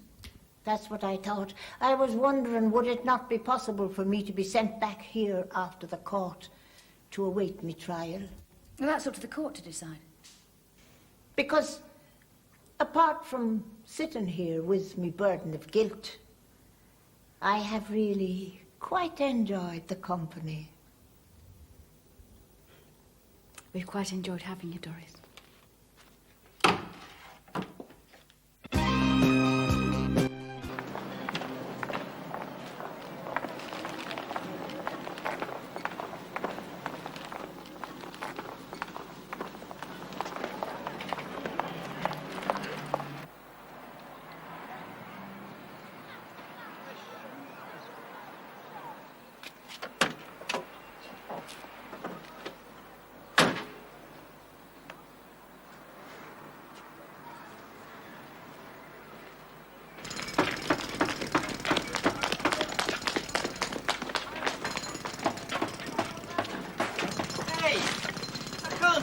All morning. Who's talking about all morning? Well, how long are you going to be? About a quarter of an hour. I can't wait that long. You'll have to move. Who says I will? I've got to get out. I've got to be at the office in 10 minutes. It's very important. And I've got this skip to load. Look, don't just walk away when I'm talking to you. Why? What are you going to do? Excuse me. You do realise you're obliged by law to move this lorry? Who says? I do. I'm a police officer. You're causing an obstruction. So if you'll kindly do as I say, you can move it back when you've let this gentleman by. I'm sick of it, I'll tell you that. The time I've wasted shunting up and down this road. Yeah, we're all sick of it round here, sir. We've had to put up with this for God knows how many months now. Thanks, Mr. Beck. Just be careful, Peter. Don't go losing your rag. Look at this. Look what they've done. Nasty. How did that happen? I was trying to get past that generator. There's one of their cars parked there. There was that much room. No one to guide me out, of course. There never is when you want them. You should have reported it. Oh, what's the point? It's done now. Time I've spent on it. And the money. A lad of your age, you ought to find some nice girl to spend your money on. I did. She got bored.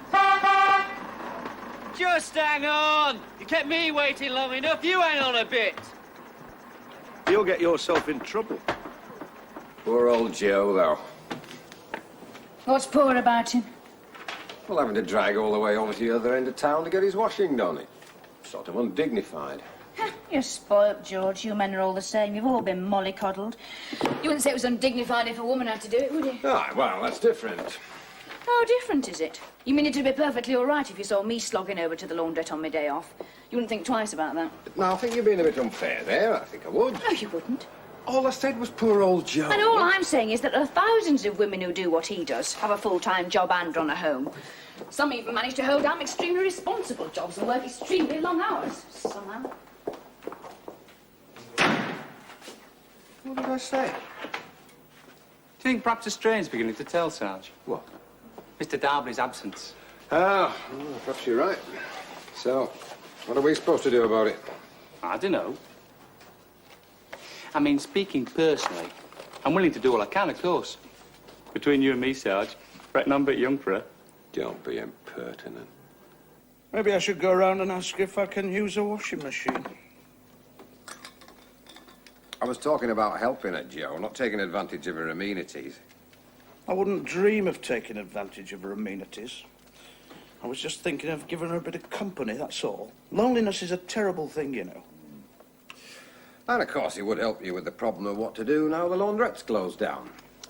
It is a bit of a sweat, George, I admit that. I used to be able to just pop across the road. Do you mind if I have another one? Seeing as you bought it now.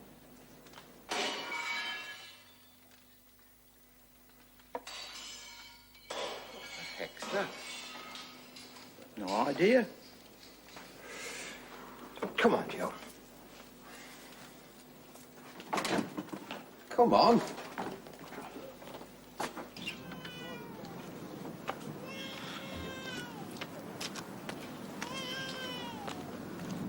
Excuse me. What is it? What's the matter? It's all right, love. I'm a police officer, friend of Sergeant Beck's. Joe. Oh, Mr. Beckett, you. Evening, Mrs. Butt. Did you hear a noise, love? Did I? I'll say I did. From in there. I'll go and take a look. Do you hear that? I just got him off to sleep. There was this terrible banging right next to his room. It's bad enough in the day. You think they'd stop at night? Yeah, well, you get back inside, love. Well, I'll never get him off now. I know I won't. Oh, I'm sure you will. Anyway, we'll see it doesn't happen again. You all right, George? Oh, God. All right, I'm coming.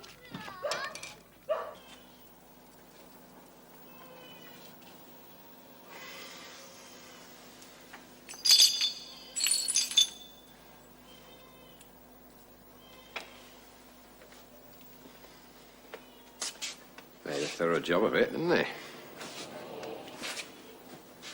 Why couldn't it happen in your street? Kids, you reckon? Could be. Anyway, there's not much damage done. How did they get in? Like we did, I should think. Found a bit of damaged hoarding and climbed in. The windows aren't in yet, so there's no problem. So you didn't disturb anyone? No, man. Didn't see anyone at all or hear anyone going? No.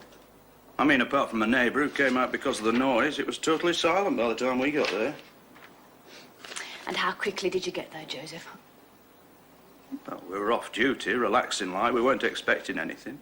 You mean you poured yourself a couple of drinks first, had a few jokes before you went to look? No, I don't mean that at all. Well, we shall have to keep our eye on the place. Yeah, I'll fix that up right away, man. Why they want to build an office block in a place like that, I can't imagine. It's cheap, I suppose. Anyway, it's not just offices. The bottom part's going to be what they call a fast food store. What, hamburgers, that sort of thing? Yeah. Oh, well, that'll be nice, won't it? We could do with something like that round here. Be a useful amenity. Liven the place up a bit. That's what some of us fear, man.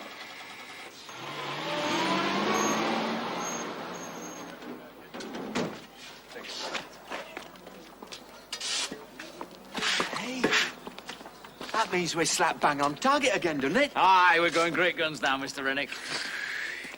Oh, I'm relieved to hear that. I mean, that means there's going to be no problems over that completion day, doesn't it? I hope not, no. Aye, so do I, because if there had been, well, we'd have been in deep trouble, that's all. But then you know that, don't you? I'm aware of that, yeah. Aye, of course you are. You know, I've got every faith in you, Ken, lad. There is one thing. Aye? We had a spot of bother last night. Some kids broke in. Kids? But don't worry. It won't happen again. I rang up the glazier first thing. He'll be starting Monday week. Oh, what the heck's use that? Sticking a few panes of glass in? I don't see what else we can do. Unless we get a security firm in. We cannot afford that. Look, I pay you good money to manage this side, don't I? I'm sorry, I don't see what else we can do. Well, I'll tell you what you can do. If there's any more of these Beckins in, you can put up a bed and you can stop here until you've got it sorted out and caught 'em. That's what I used to do, you know, when I started out. And believe me, that's the only thing that works, the only thing. Well, I realise I'm asking a lot, Inspector. I know how busy and overworked you must all be. Not at all, Mr. Rennick. Vandalism is vandalism, and twice in 2 nights is twice too many. You know, that's taking a great load off my mind. However, if you could make sure that your site's as secure as possible, that would help. Oh, I will. Indeed, I will. I suppose it's small beer for you, isn't it? A wash basin one night and the upstairs fittings the next. But you see, it's all the time and the money. You have every right to have your property protected. The fact is, our completion date's only 6 weeks off. We've had a hell of a time with this job already. I mean, we live in hand-to-mouth, you know. I mean, if we end up having to pay penalty payments on top of everything, well, I mean...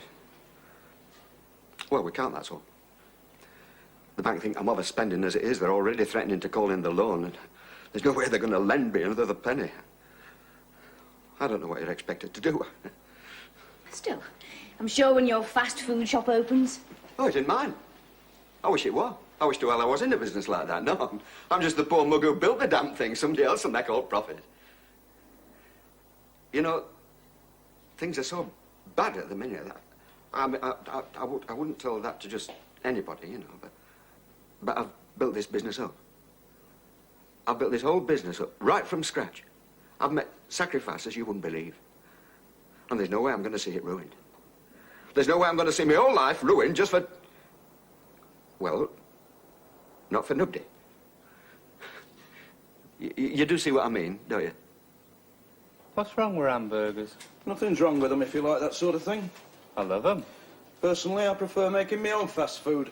I call it scrambled egg on toast, and it takes me 3 minutes.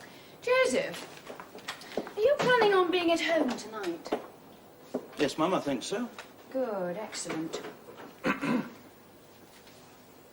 I'd like you to keep an eye open for any intruders on that building site, if you wouldn't mind. Of course, Mum. I'm only sorry I was out last night. Just try not to fall asleep in front of the television, all right? And it might be an idea if Peter keeps observation. What do you think? Excellent idea, Mum. How long for, Mum? Well, we're still assuming it's kids, aren't we? Pack up about 10 o'clock. That should be quite late enough.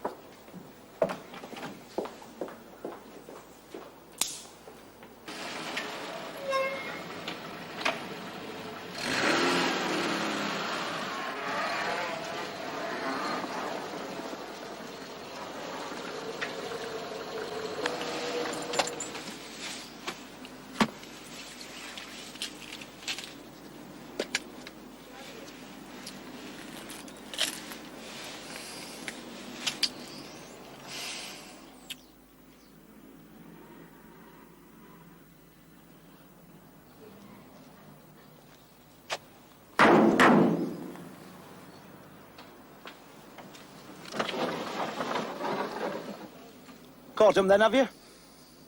I've had my ears open. Cup of tea? Coffee, please. Black with no sugar. Keep me on my toes. Tea with 2 sugars, and be grateful. So... Evening, Ernie. Joe? You don't think it's a bit conspicuous, Sarge? What? Announcing our presence like that?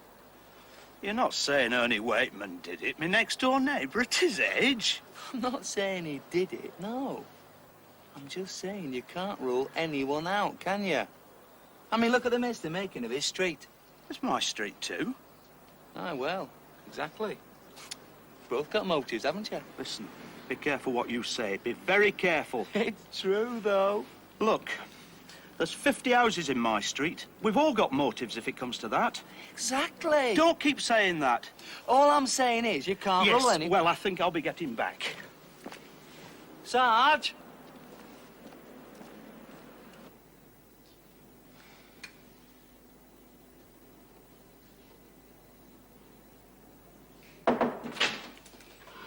Anything else you want me for, Mum? No, George, you go off home. Forget about this place for a few hours. Oh, sounds like a wonderful idea to me. Remind your children who their father is. Oh, they know he is all right. He's the bad-tempered one, always wants him in bed as soon as he gets in. Sure that's not true, George. I bet you're a right softy. Go on, aren't you? Well, that's what the wife always says. Good night. There was something else I wanted to ask, as a matter of fact.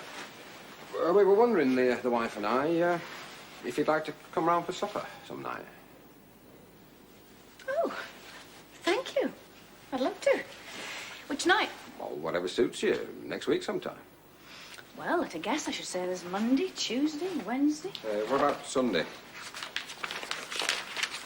And Sunday, yes. Funny, for some reason my diary isn't exactly packed at the moment. Sunday, then. Good. I'll see the boys, will I? If you like. Of course I'd like. Good heavens. Well, it's up to you, of course, but we were thinking of it more as a civilised, grown-up evening. Lock the animals in their cages, you know, so we could actually talk to each other, that sort of thing. Trouble is, you see, they're at that difficult age. I thought they were all different ages. Oh, aye, but it's a difficult period, you know. No, I don't. Between the ages of 1 and 18. Still, they tell me it gets better. Go home, George, at once. I don't. Waste of time, not a sign of anyone. You know, I've been thinking on this question of motives. I was thinking about that myself. I'm sure I'm wrong, Sarge. I've been mad to think they could get away with it. No, you see, the thing is, old Ernie has got a motive, in a way. What sort of motive? If you'll let me finish. Sorry. Him and his wife. They're a bit of a strange couple. They moved here about 3 years ago. I mean, they're friendly enough, but they keep themselves to themselves. I don't see. Listen. The thing is, when they heard the laundrette was going to be knocked down, they went mad. Not because it was the laundrette, they hated that. It was the building, you see. It was Victorian or something. Anyway, they thought it had character. Yeah, I remember it. It were a wreck. Yeah, well, they didn't think so. You should have seen the way they went at it. Right into the local paper. They even got in touch with, what was it, the Victorian Society. Did you know there was a Victorian Society? In Hartley? No, not in Hartley, no. Anyway, they did the damnedest. But it didn't do them any good in the end, none at all. So? So there's your motive. Where? I don't see. Resentment, frustration, call it what you like, simmering away all the time, then suddenly bursting out. Oh, that old man you said hello to. Happens all the time, the quiet ones. Suddenly snapping, deciding they've had enough. Like Crippen, you mean? A bit like Crippen, aye. Not a lot, but a bit.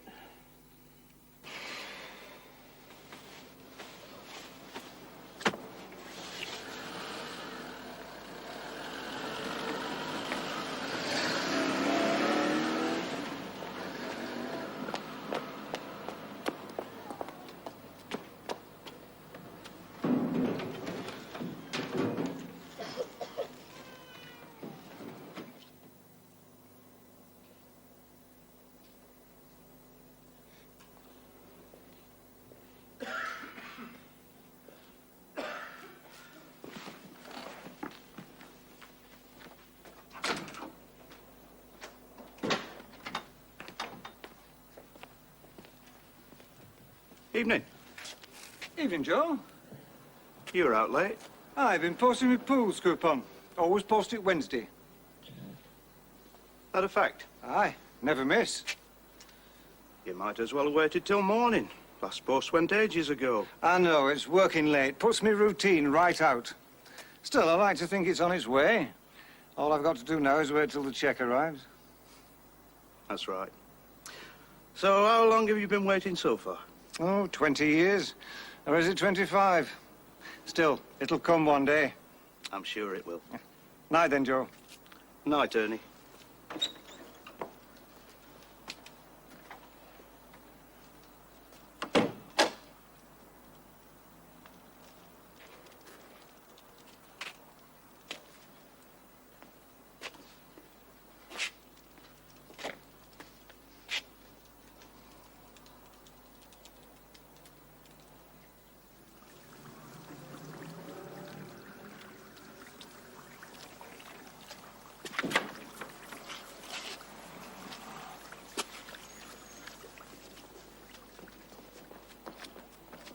Someone deserves locking up.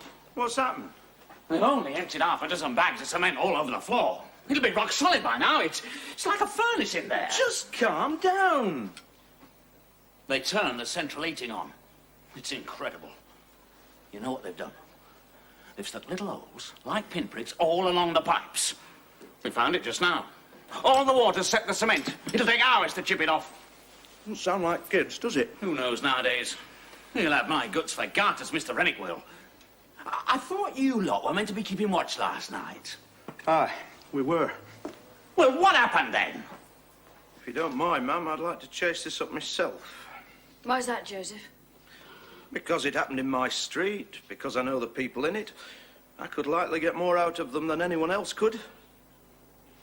What if it turns out to be an old friend, someone you go drinking with? I don't drink with anyone from our street, ma'am. You know what I mean. All right, I'll be frank with you. I think somebody's trying to make a monkey out of me. I want to get to the bottom of it. I'm sorry, Joseph. I think you're getting too close to it. It'd be better if I put George onto it. I think that might be a mistake, ma'am. Yes, of course you do. Anyway, you can tell all your suspicions to George. I'm sure he'll welcome them. Thank you. Thank you, ma'am.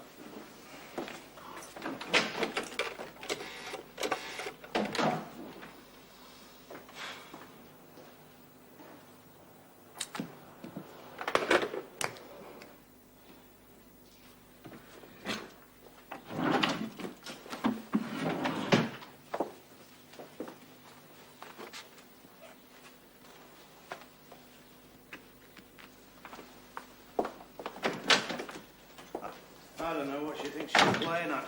I call it ridiculous. Well, I ask you, don't you? What's ridiculous, Joseph? Nothing, Mum. Good.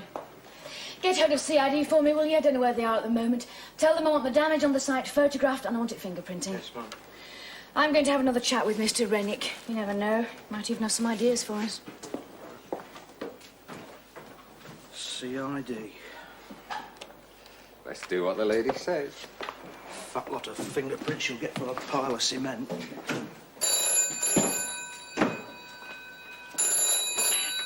Partly police. Oh, Tom. No, I'm afraid she's just gone out. Yes, of course I'll tell her. Any message? No, that's fine, I'll do that. Bye for now. Mr. Darbley. Touching, I call that. Falling all that way in the middle of the day. Just for a chat. Probably had a row. You've got no heart, have you? No sense of romance. You'll never make sergeant, you know, without a sense of romance. See you later. Well, it's a disaster, isn't it? It's a real disaster. But it's what I said, I knew it. How did you know? Well, it's life, isn't it? I mean, you put your heart and soul into some of everything you've got, and that's when they come along. And they whip it away right from under your feet. Well, it's not such a major disaster. 3 acts of vandalism, 2 of them minor. We must just make sure there isn't a 4th and catch whoever's doing it. Are you married? You're right, yeah? Yes, I am. But Ah, so would I. Once upon a time. Very happily married, I thought. I worked at it. Hard. And then some damp smoothie came along and took her off just like that. That's when I came over here and started up this business. Oh, they all said I was damn crackers back home, you know. Jacking in a nice, secure job, eh? Starting up on my own, my time of life. But I didn't care. I put the hours in, you know. I'm not afraid of hard work. Hard work never killed nobody. And that's when it starts going good for you. But that's also when you've got to be very, very careful. You mustn't start caring, you see. Because they're up there. All time, waiting, watching, ready to pounce. I think they like watching us squirm. You think I'm daft, don't you? I can see you do. I'm not, you know. About this petition of yours, Mr. Wakeman. It was Dorothy's idea originally. We got quite a few signatures. Well, it was a beautiful building, you see. Well, I wouldn't have called it beautiful exactly. Well, it could have been if some money had been spent on it, instead of knocking it down for some modern monstrosity. What's the point in that? Some people call it progress, I suppose. Hey, look, would you mind putting one of them little coasters underneath? It's not me, it's Dorothy. I mean, the thing is, it was listed, officially listed. That means something. Really? Well, it didn't mean so much to me either, not till we went into it. But the Victorian Society was very keen to take it up. They said it had townscape importance. Townscape? Importance. Means it gave the place a bit of character. Quite right, too, it did. So then you and this Victorian Society complained to the council? To the planning committee. It was a great help, it being listed. They couldn't ignore that. We almost had him then, you know. It was a great feeling. And then, I don't know, it slipped through our fingers somehow. Still feel bad about it, do you? Why not? Have a right to feel the way I like, haven't I? Oh, of course, I didn't mean... I know what you mean, don't worry. But if you think I've been shinning over walls at my age, pouring cement everywhere, well, you're dafter than I thought. Don't think I mentioned cement. You what? You're not serious. Somebody told me. I don't know. Joe, I think it was. Ah, that's right, it was Joe, this morning. Well, we have to check these things. And I'll tell you one thing. I mean, personally, I hope you never find these vandals. All power to them, that's what I say. That's not a very helpful attitude, Mr. Wakeman. I'll go further. I hope they blow the place up. Oh, I do. Do you know what they're going to do? They're going to open a what-you-call-it and sell hamburgers. Yes, I had heard. I know what that'll lead to. There'll be motorbikes revving up and down the road, empty boxes and bags thrown everywhere. It'll be hell round here. Just like Blackpool. Don't think it'll be quite like Blackpool. All right, you can laugh if you want. Well, all I can say is I'm glad if we've caused them a bit of trouble, because they're going to cause us a hell of a lot more than we've caused them. Any road about the place. I mean, I got it at a knockdown price. Like I said, it was a wreck. I remember. There was only one problem, Tyler. One possible problem, as I could see. You see, I'd already got one site underway, so I knew I was going to be a bit stretched starting another. I mean, we're only a small firm, you know. But then, I pre-let the ground floor. To the fast food people? Aye. I mean, I wouldn't have got the load otherwise. And then I thought, well, you can't lose now, can you? You've cracked it, lad. You can't possibly lose. I mean, I didn't think there was going to be any problem with the planning permission. And there wouldn't have been if I hadn't suddenly found the whole conservationist, environmentalist, you name it, lobby right on my back. Do you know how long it took me to get that lot off? 3 months, 3 whole months. We interest at God knows what %. Fortunately, I do have a few mates on the planning committee. You know, blokes with a bit of common sense. I mean, they actually realised I was going to be providing jobs, you know, work. Folk forget that, don't they? So you finally got it through, and then what happened? Well, it's been one long battle, hasn't it? Trying to meet the completion date, trying to catch up. And then, last month, well, that's when I should have packed it all in, you know. I can see that now. They was giving me a fair warning. I'll give them that. This was before the vandalism? Aye. Upstairs. There's a nice little suite of offices. Yeah. Very nice, that. Bit pricey. Still, a few years ago, you know, that lot would have gone just like that. But now... well, put it this way, I was dead chuffed to get rid of them. I really was. Firm of accountants. They took the time making up their mind, but when they did, they signed on the dotted line, they put down a nice deposit that couldn't have been nicer. Great relief to all concerned, me mainly. And? They pulled out last month. Can they do that? A bit hard to stop them if they haven't got the brass, isn't it? I mean, a firm of accountants, eh? You'd think they'd know, wouldn't you? So you see, I'm right up the creek. Without all this. You know, I can just about pay the men. Just about. There's no way I can pay me bills. Or the subcontractors, no way at all. Last night? I just wondered, you'd be in the nearest house. No, not a thing. What about the night before? Night before. I heard that. You did? That's what I said. Well, you didn't tell us. You didn't phone us or anything. That's right. Why was that, then?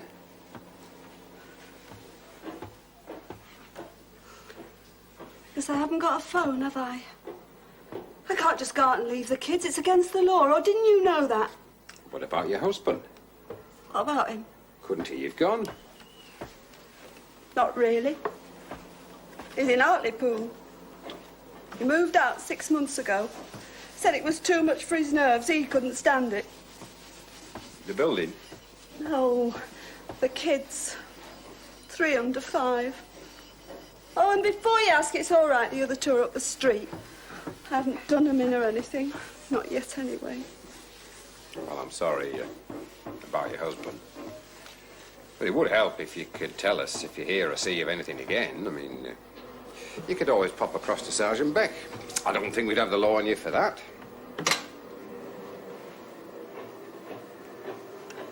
And what's in it for me if I do? I don't suppose they'll stop the banging and the drilling and the hammering. Not just for me.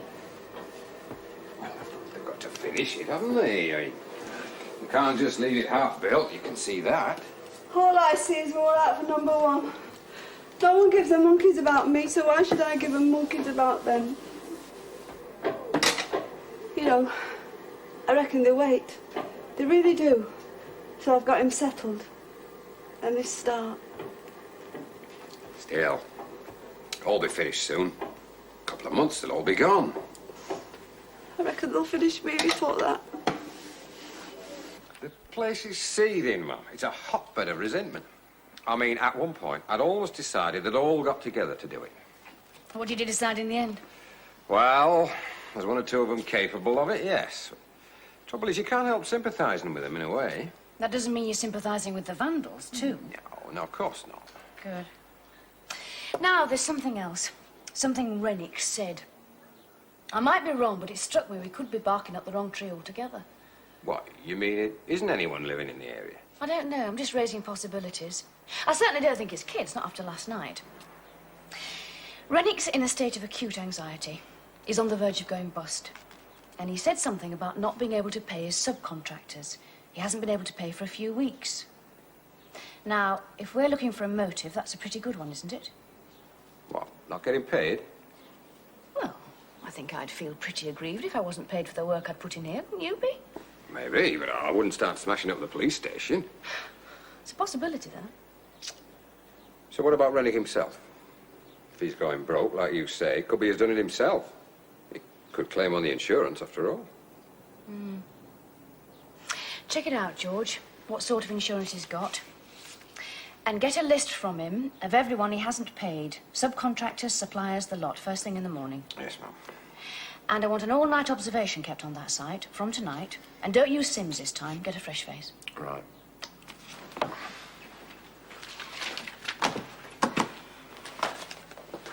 Oh, your husband phoned earlier, and you were out.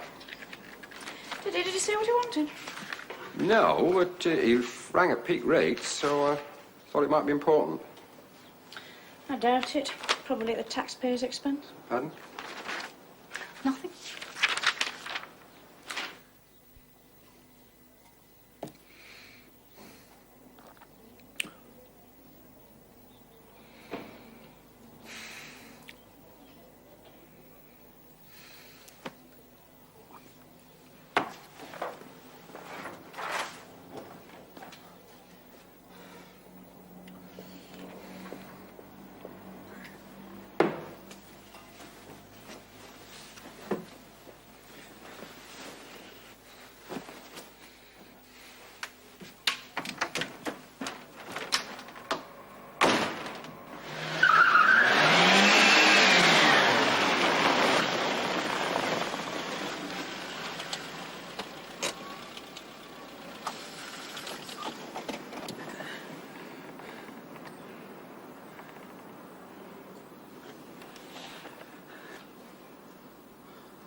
Oh, Tom? Oh, you're in love. Well, I'm surprised, that's all. Thought you had better things to do of an evening.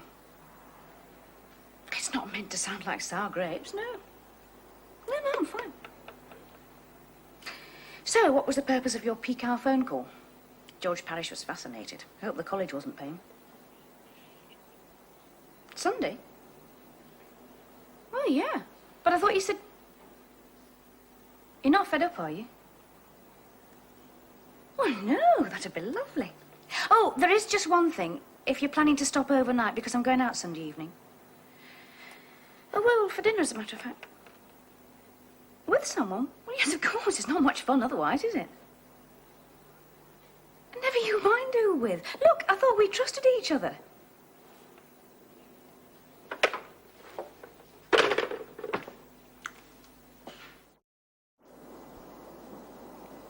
There's that fella Rennick sitting outside in his car and he's drinking. And there's another car parked across the street with a young couple in it. Hang on a minute.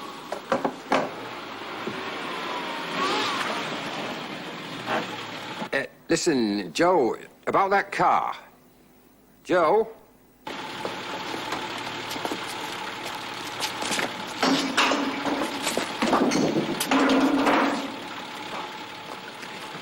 Hey!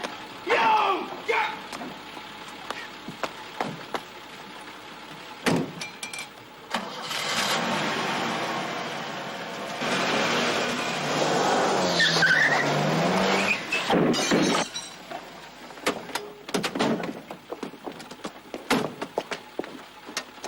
Get out. What? I'm a police officer and you're drunk. I'm having you for drunken driving. See which way you went, eh? I'm a police officer. It's funny, so am I. There he is.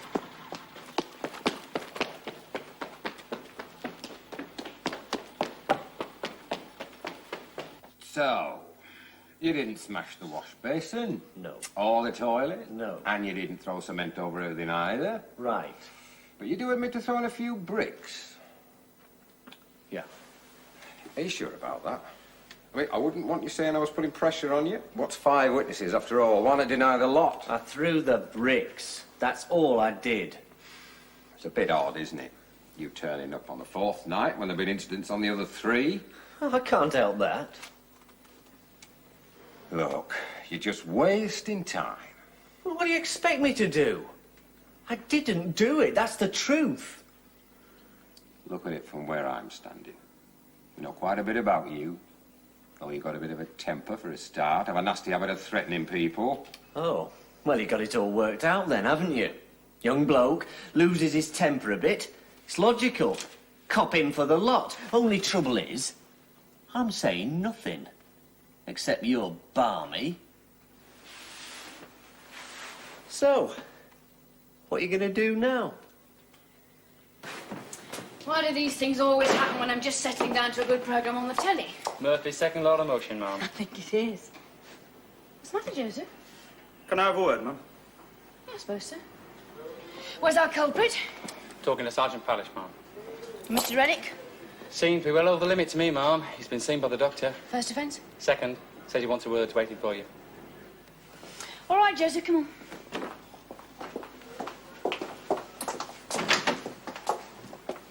You saw it all, then? Yes, ma'am. You're not putting in for overtime, I hope? No, it's not that. Right, then. Out with it. It's just... Well, I think I ought to have been told, ma'am, about tonight. Tonight, I'm not with you. It's one thing putting George Parish onto this instead of me. I can see your reasoning there. But I think I have a right to know what's going on. I mean, in my own street and all. I don't think that's too much to ask. You mean you didn't know that we're having the place watched? No, I didn't. Nobody told me. I thought they were just an ordinary courting couple. Could have been extremely embarrassing for them as well as for me. Not only that, I nearly went out and had a word with them, which would have given the whole game away, so... Well, I think I ought to have been told, ma'am, that's all. You're right. Cock up in the works, Joseph. Failure of communication. I'm sorry. Well, that's good of you, ma'am. It was getting difficult to use our own people in case they were recognised, so we dragooned a couple of coppers over from the Broughton section, on loan from Inspector Foster. Yeah, I gathered something of the sort. Anyway, from my observation, they seem to be enjoying themselves. Don't think I wish to know that, Joseph. No, of course not. However, I do wish to know about this lad we've got in, this neighbour of yours. Now, today's not the first time his car's been damaged, is it? No, it's not. But it seems he'd just come back from the garage. They told him how much it was going to cost. He was thinking he might have to get rid of it. That's what did it, I'd say, ma'am. Which would explain why he chucked the bricks. But does it explain the break-ins? I wouldn't say he's the malicious type, if that's what you mean. Those two coppers, are they still on observation? No, they didn't see much point. Well, then get someone out there, Joseph. Anyone but now. I could go myself, ma'am. Yes, right. Yeah. Yes, I'll speak to Inspector Foster. Put him through. Hello, Bill. You must be telepathic. We're just talking about you. How are your two lovebirds? What? That's been banned for 3 years. You know that?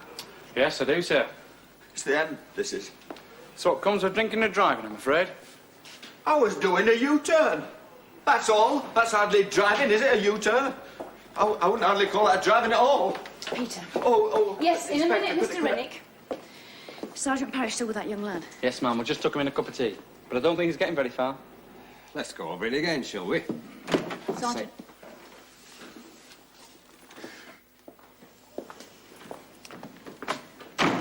He's as stubborn as a mule. He says he knows nothing about the other nights, just tonight. I can't get him to budge an inch. If you'd like to have a go, Mum. No, that won't be necessary. I've just had a word with Inspector Foster. His lads took in a bloke tonight, caught him red-handed smashing up a new chemist's shop. He's asked for 4 other offences to be taken into account. One of them is our little building site. Can't be. Oh, can't it? That's what I'm going to find out. But hold your horses, George, in the meantime. We don't want that young man confessing to things he had nothing to do with, do we? Oh, well. Right, Mr. Rennick, would you like to follow me? Oh, yes, yes. Thank you, Inspector.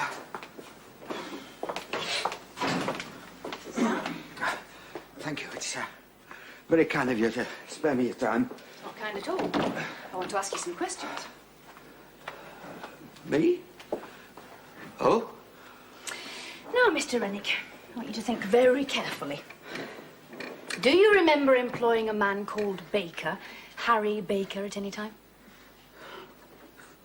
Harry Baker? Why, of course I do. Why? How long was this for? Oh, well, a couple of months. I mean, I'd have to check. He did a lot of work for us. He's a plumber. What for? Good man, is he good at his work? Well, yeah. I mean, I had no complaints, as I can recall. Why? What's all this about? And for how much of this time did you manage to pay him, if at all? Oh, of course I paid him. Well, for first month. After that, like I said, it was... Harry Baker. Is that who did it? It is, isn't it? Well, of all the rotten... It works both ways, I should have thought. I doubt if Mr. Baker has many kind words for you. Oh, come on. What else could I do? I mean, I didn't have the money. It's as simple as that. I gather Mr. Baker's heard that from quite a few customers recently. Look, I don't know all about that. But, I mean, it's no excuse for busting up the property, well, is it? No, of course it's not, and he'll be prosecuted. Oh, well, I'm glad to hear that. Personally, I hope they send him to the tower. I'd have squared up with him as soon as I got stuff sorted out. Of course I would. It's a bit late for that, I'm afraid. Harry Baker went bust last week. His business collapsed on account of what I believe they call cash flow, or rather, the lack of it. I see. I didn't know. No, of course you didn't. And as you said, that is no excuse to go smashing up other people's property. Is it? Right. Right. You know, I'd no idea. Well, I mean, you don't, do you? I mean, you get so wrapped up in your own stuff that you don't think other folk have got... Makes you wonder, doesn't it? I mean, what are we all doing? I mean, we're all out there flogging his guts out. I mean, what for? Just to survive, I suppose.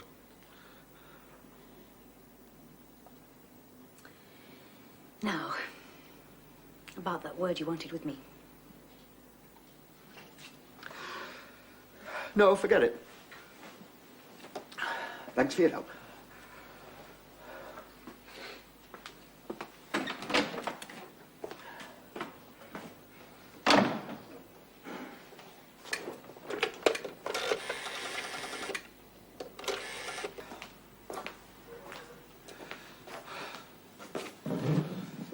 Can I go now? Oh, Tom! I'm sorry, love. I know it's late. I didn't mean to get you up. Nothing. Just felt like a talk, that's all. End of the day feeling, you know? We've always talked at the end of the day. I miss you too.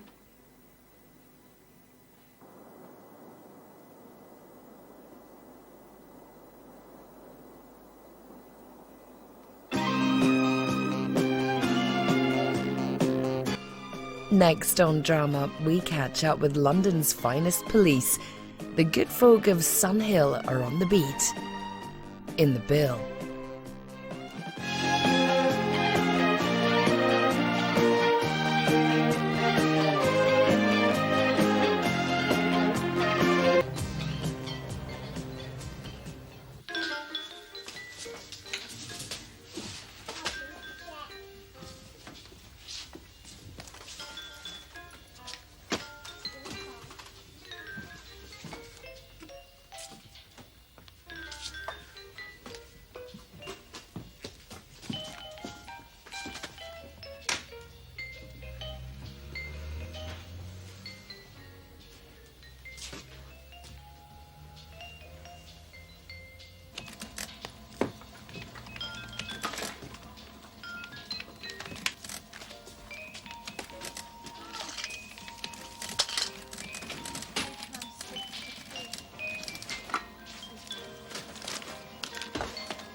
I'm afraid I can't quite manage it.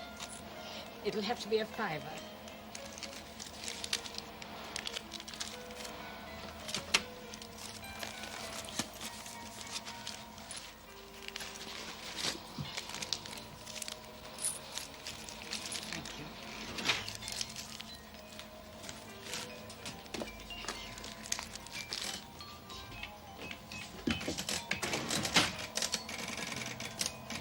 Sue, can you hang on a minute? We've got a shoplifter.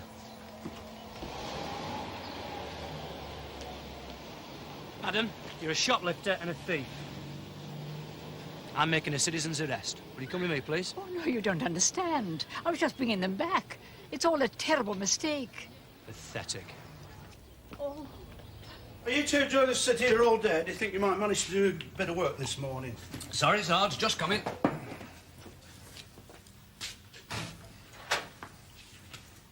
Hey, Sarge.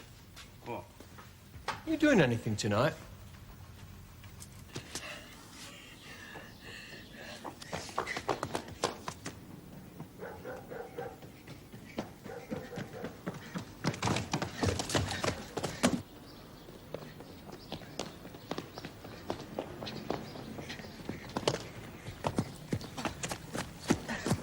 Yeah? Hartley Station. I want to report a shoplifter. No, we don't need any more information at the moment, sir, other than the name, age, and the sex of the person you've detained, sir. Yeah. The constable who attends will arrange for statements as needed, sir. Yes, yeah, thank you very much, sir. Somebody will be with you shortly.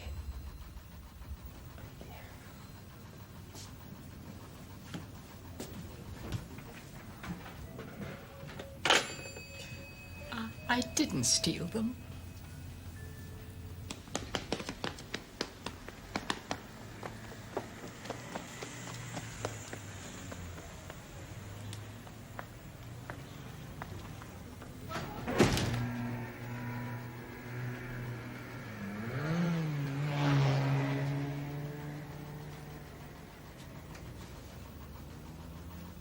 Plain peekaboo, Al. We're just trying to wreck our front door, generally. No. Just coming in, like. Getting my breath back first. Been running to catch a bus, have you? No. Just as well. We don't get that many passing through here. Training. Beg pardon? I'm in training. Looks like you need it. Do you think I can help you at all? Certainly hope so. Got a bit of a problem. Oh, I'd like to see Mrs. What's her name, if she's free. See if she can sort it out, like.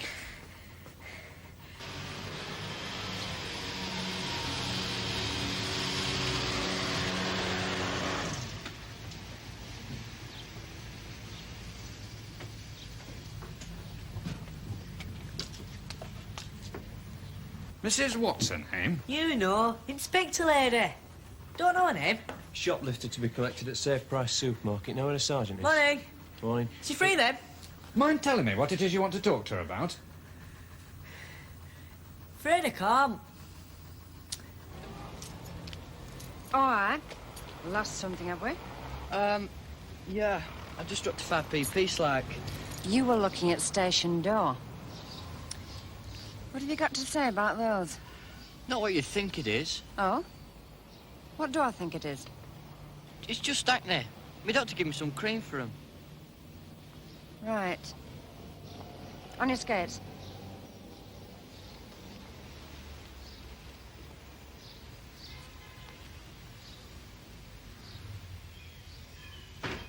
Point is, if you don't tell me what it is you want to talk to her about, there's no way that they're going to get... Another little informal discussion underway, is it, gents? Morning, Sarge. Well, if it isn't Timmy DeMorrow, Hartley's resident rustler. What are you getting up to these days? Going straight from now on. Got myself a little holiday job. Rustler's in our street. Glad to hear it. And to what do we owe the pleasure of this visit?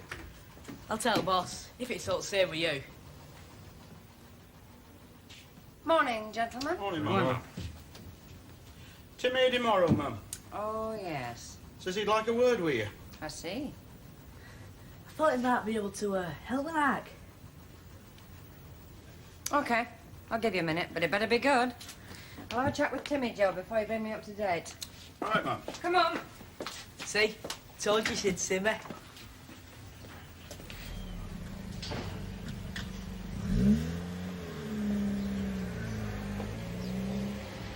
Now that is what you call a turn up for the book. Mrs. Baker. You know her, Sarge? Yeah, quite a local celebrity in her own quiet way. Husband was a councillor till he died a few years back. A nice bloke, I knew him well. They do say she's done more for local charity than anybody else in town. Bit unlike her then, this shoplifting thing, is it, Sarge? Yeah, I suppose you could say that, Daniel. Coming across the Queen Mum in your kitchen, robbing your gas meter would be about the nearest equivalent that jumps readily to mind. Think it's a mistake, then? Mustn't jump to conclusions. We must take our statements and weigh them carefully. Providing she's not poorly, that is. Oh, mental trouble. At her age, it's a possibility that has to be considered. Right, as we've no WPCs available, you'd better go and pick her up. Oh, right, Sarge. Yeah, Pete, are you doing anything tonight? Well, just a thought. So, you've been behaving yourself since you were in court. Oh, aye. Good as gold. You just give me a warning, you know. Overboarding of the supermarket trolleys. I know. I told him it were all Mrs. Thatcher's fault. She told more the unimpolite to set upon their own. Anything to do with that boy outside? It's glue sniffing, isn't it? How did you know? Spots. All right, let's have it. I told him, if we pack it in, I'd tell police like. But being honest, I'd have a heck of a jogging around to telling you. But they chased me here themselves. Tell us what? That it was going on? No, not that. If they want to do the braids, then it's no skin off my back. It's the other thing. What other thing? The big kids. You go to derelict houses in Harvard Street to sniff it. They start to getting young kids, even younger than me. They're going to want to try it. Well, that's wrong. Names? Sorry, I can't go that far. Some of them used to be mates of mine. That boy outside, one of them? Couldn't go that far.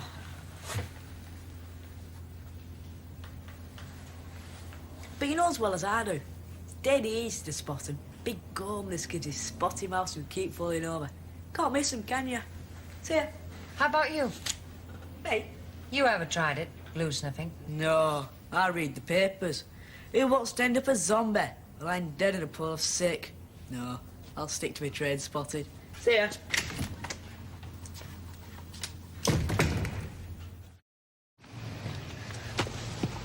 So then, tomorrow, what were you doing in there? Exactly what I warned you I would.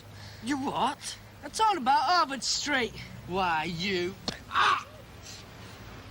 Oi! I'll get you for this tomorrow. Just you see if I don't. You all right? Yeah, I'm fine. Good job you arrived when you did, though. Otherwise, I'd have mangled him. What was it all about? Just kid stuff. You know, marbles, conkers, that sort of thing. Not to get flustered about. You sure? Yeah, sure. See ya. Right.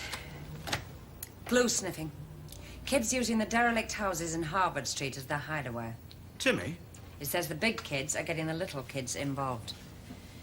I've seen it get a grip in too many towns where it wasn't tackled early enough, Joe. Got to move on this double quick. I'll send Brian straight over there to have a look around. Much of it in Hartley before? It goes on. Had a couple of cases last year. Kid ended up in hospital. Local paper did a scare campaign, seemed to die out after that. Check the hospital. See if they've had any more cases recently. Right, ma'am. We'll have a blitz on this one, Joe. They want no kids playing with that filth in our patch.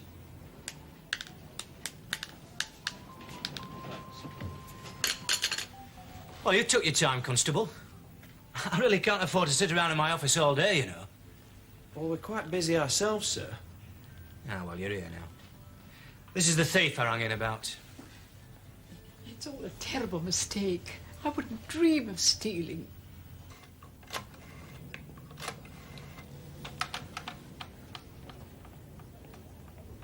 John? Kate? Look, could you possibly make a case conference this afternoon, 2:30? Looks like we might have a bit of a problem on our hands. Kids. As virtually every one of them's passing through your doors every week, I think you might be able to help. Glue sniffing. You dead? Oh, well, that might be very useful. Look, could you get here half an hour early and we can have a chat about it? Fine. Look forward to seeing you then. Bye. Joe, could you get me Barrow Lane on the line? I'm Ridgefield. I want to speak to the headmasters. Juliet, quick!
Mrs. Baker, Sarge.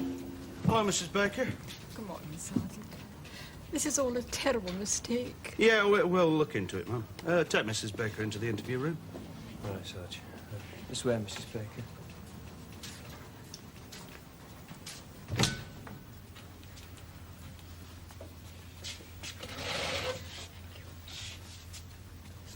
I'll organise a cup of tea, Mrs. Baker. Sugar. Two, please.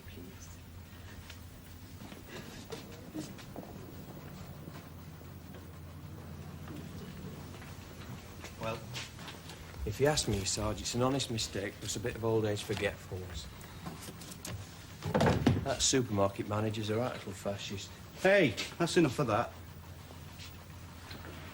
There's billions of pounds being lifted every year from stores. Up to 4% of turnover's being thieved from some shops, so it can't be much fun being in management these days. Just think on that before you go calling people fascists. Sorry, Sarge. Right, get your statements. And watch your tongue, Danny. Be the death of you yet.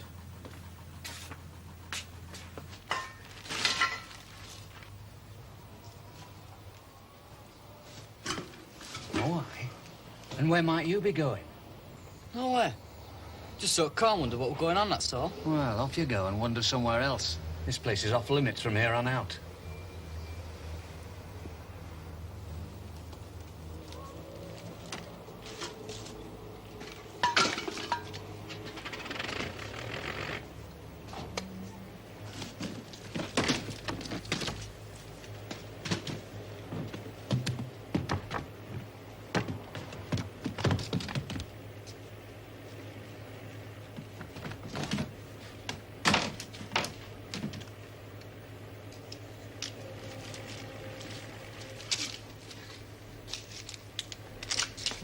Oi.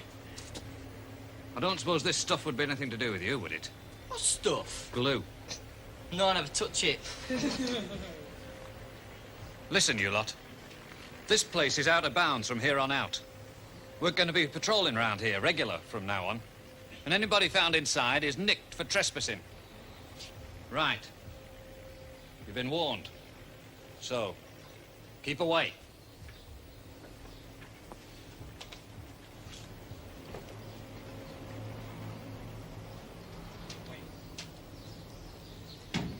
You better warn your friend, Timmy DeMorrow.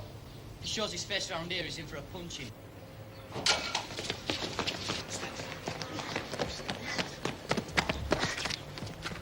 Name? Don't have to. Name? Barry Bentley. Address? 62 Priestley Close. Date of birth? 13th of June, 68. Right. Quite a little warning, Barry. Don't go threatening people out loud while I'm around. It's called conduct likely to cause a breach of the peace and is very nickable. Got it? I said, have you got it? I've got it. Good. Don't forget it.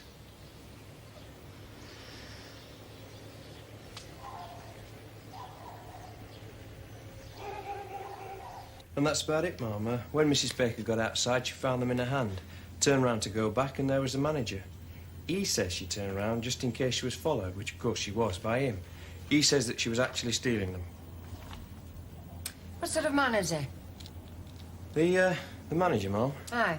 I mean, if there's any reasonable doubt, would he be prepared to drop the case? Well, they do have a difficult job, Mum. I mean, billions of pounds of the stuff is lifted off the shelves every year. Up to 4% of the turnover in some shops. So it can't be much fun being in management these days, can it, Mum? So probably not. Anyway, firm company policy, so he wouldn't have a lot of choice. Company? Oh, yes, Mum. Only 5 in the chain, according to Sergeant Beck. The owner hangs out at Colliston. And Mr. Simmons, Mum. Thanks. I'll go and see Mrs. Baker. Very good, Mum. Oh, by the way, what time are you off? 2 o'clock, Mum. Would you mind holding back for an hour? I'm having a case conference on glue sniffing, local. I'd like as many of my lads to attend as possible. Certainly, Mum. Good.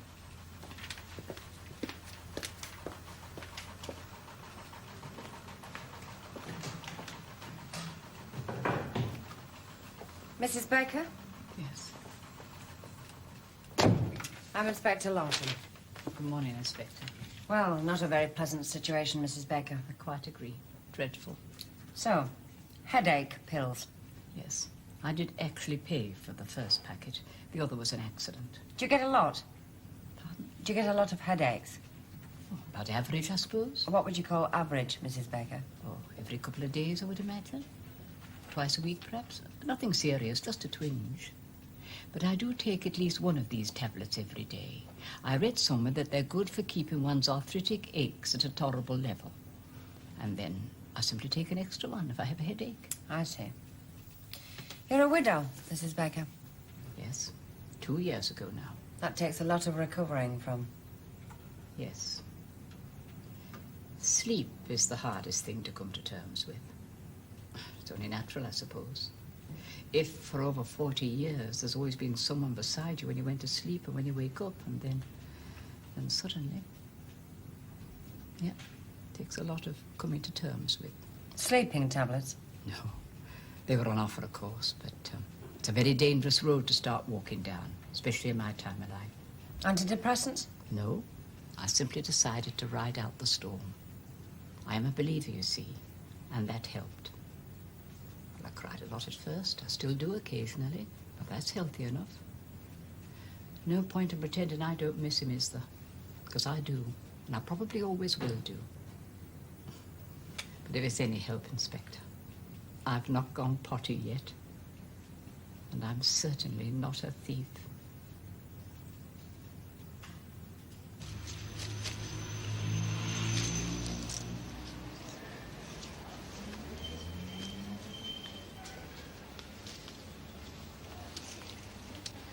Hey, Timmy.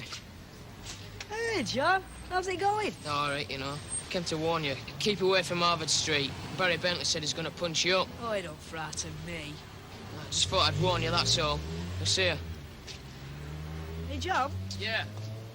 Thanks.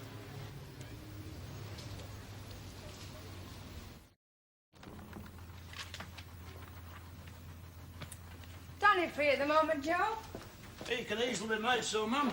At the moment, he seems to be conducting some sort of private survey into what everybody's doing this evening. I've got something a bit more constructive for him to do. Get him to drop Mrs. Baker home, would you? Right, ma'am. What do you think? Early days. I'm just going to pop over and get the measure of the manager, Mark Johnson. See if he's the sort whose judgment I trust. What is that dreadful smell? I'm sorry, ma'am, that's Brian. Perhaps somebody should have a quiet word with him. No, he's just come back from Harvard Street with a collection of plastic bags and tins. Glue galore. I've told him to shove them out in the yard. Right, that's all we need. When you got Danny on the way, find out who owns the houses and we'll get them backboarded up tight. Right, ma'am. Oh, if John Holden arrives before I get back from Safe Prize, make him comfortable, would you? Yes, indeed, ma'am. Well, I'm pleased you were able to spare the time to discuss the matter, Mr. Johnson. Well, of course, I made myself available as requested. But to be quite frank, Inspector, I can't really see what there is to discuss. I beg your pardon. Well, she stole the goods. I caught her. You arranged to have her prosecuted, and the court decides the merit or otherwise of her plea of not guilty. I mean, what does that leave to discuss? Court can be a traumatic experience for anyone, Mr. Johnson. If there's any reasonable doubt... No, not in my mind, anyway. Nothing I could do about it, even if there was. It's company policy. I see. How many people did you arrest for shoplifting last year, Mr. Johnson? 17 to 18. And how many actual convictions? Well, that'd be a lot easier to tell you in exact figures. I like to keep a check, you know, just in case. Yeah, there were 9 last year. Do you call that a little disproportionate? Beg your pardon? 18 arrests and only 9 convictions. That's a lot of people wrongfully charged. No, not all wrongfully charged. You see, you've got to accept that a proportion would have got off, even though they were guilty. Well, I have to tell you that I'm not happy about going ahead with prosecuting Mrs. Baker. Both my officers and myself have interviewed her, and on balance, I think it was an honest mistake on her part. So, I'll be advising that we don't proceed any further with the matter. Fine. Mr. Simmons, my superior, will naturally take out a private prosecution, as it's his policy to back his managers up to the hilt, when he knows they're in the right, that is. I'll have a word with him. Do that. Well, if you'll excuse me, I've a lot to do.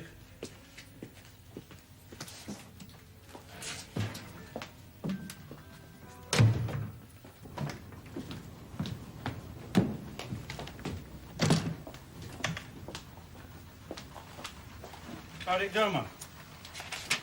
I'm with Mrs. Baker. I'm going to advise we don't proceed. Reckon they'll go ahead in any case? Well, I'll have a chat with the head man on my way through Colliston tomorrow morning. See if I can get him to put the brakes on Johnson a bit as well. 18 cases and 9 dismissals last year. Hello, John. Kate. When they start arriving for the conference, let me know, would you, Joe? Right, ma'am. This way, John. And here.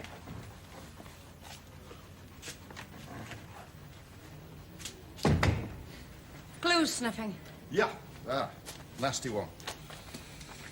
Cheaper and quicker than booze, but chances are you'd pay for it with your life. Thanks.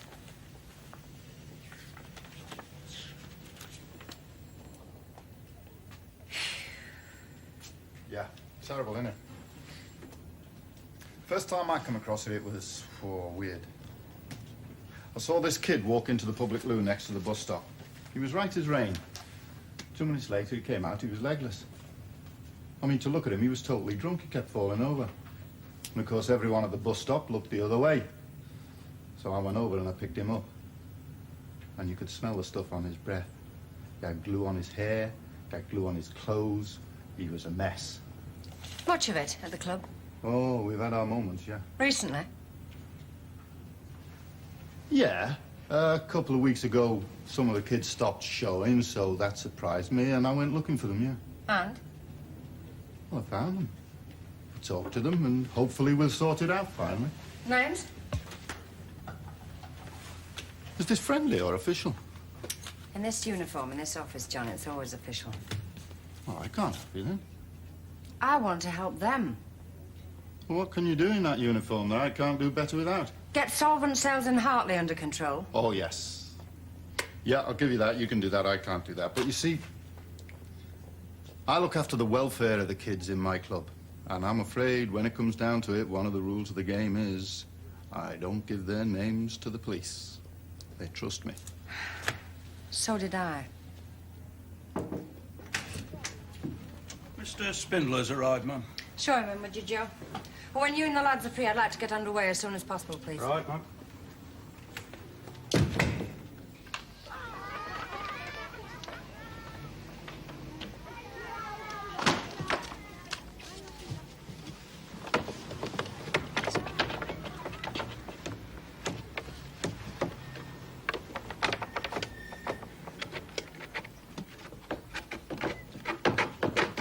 As yet, no solid legislation exists in England barring this trade.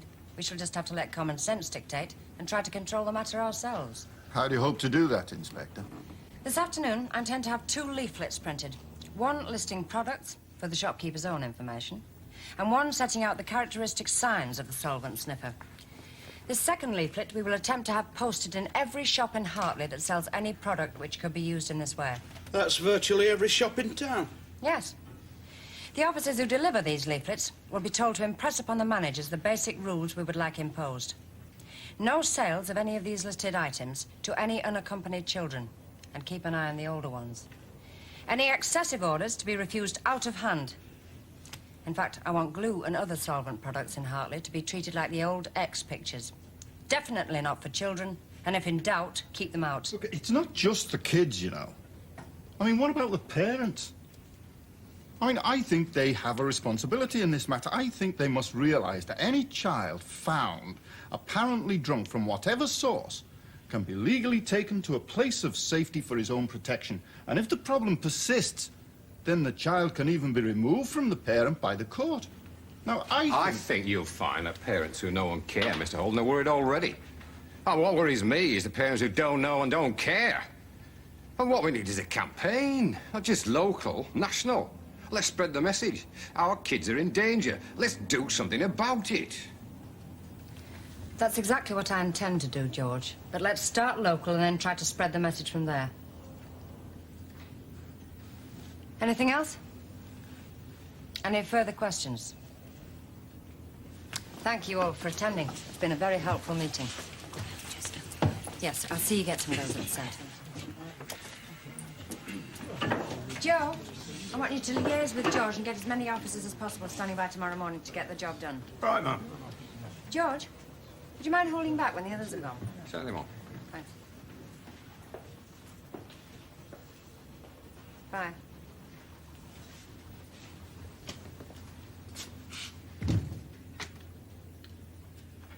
Yeah, I'll answer your question without you asking it, Mum. Yes, I have had some experience of this kind of thing in my own family. Last year, the middle one, Simon, I found him stealing glue from my tool chest. It turned out it'd been going on for weeks, if not months. But you see, parents might think to check their wallet or their purse or even the level of the booze, but who'd think to keep an eye on the glue in the tool chest? How is it now? Well, it's okay, I think, Mum. At least I've seen no signs of it recently. I got hold of these statistics from Juvenile Branch. That was a bit of an eye-opener for him. Seemed to do the trick. I think it's behind him now. Let's hope it stays that way. Ah, let's hope. Mum, I've never ever discussed this with anyone here. Neither will I, George. Thank you.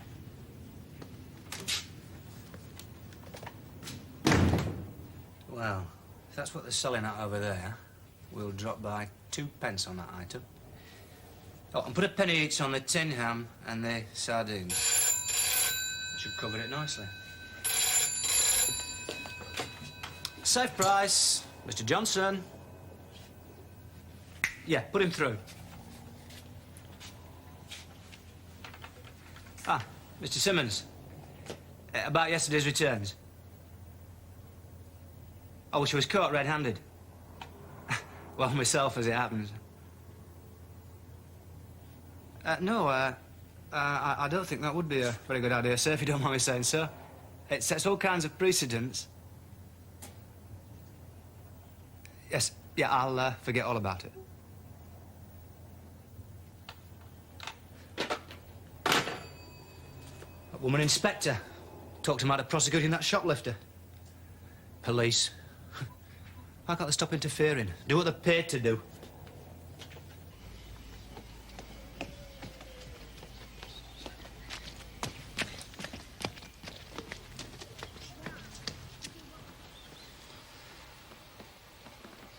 See this dinner when you go home tomorrow. I'll have a little present for you by then.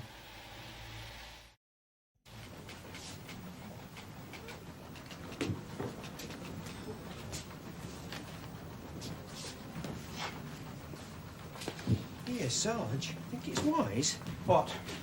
We've given me Ainsley Road to cover as well. Bit long for you to walk down, is it? No, it's not that, Sarge. It's just that that's where Safe Price Supermarket is. Well, manager and I didn't exactly hit it off, did we? Well, now's a good time to get some practice of diplomacy in, isn't it? Show him you're a nice lad, really, and a caring citizen to boot. I don't like the sound of that last bit, Sarge. He just might take you up on it. On your way. If I were you, I'd get that one over first. Take it off your mind. Yeah, I'll do that, Sarge.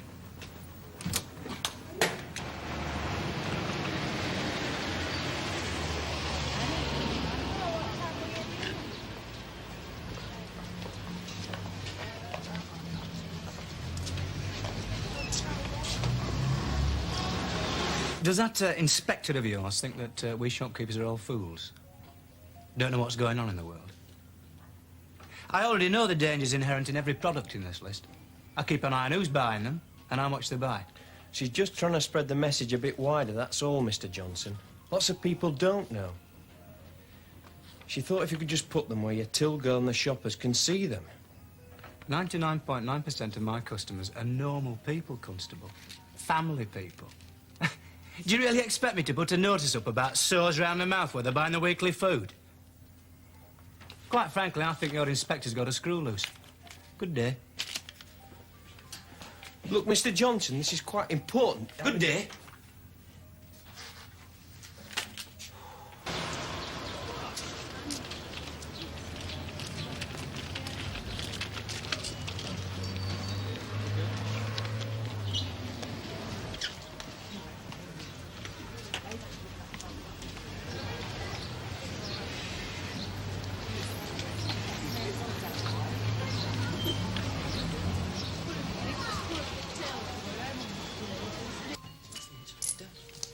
Mr. Johnson.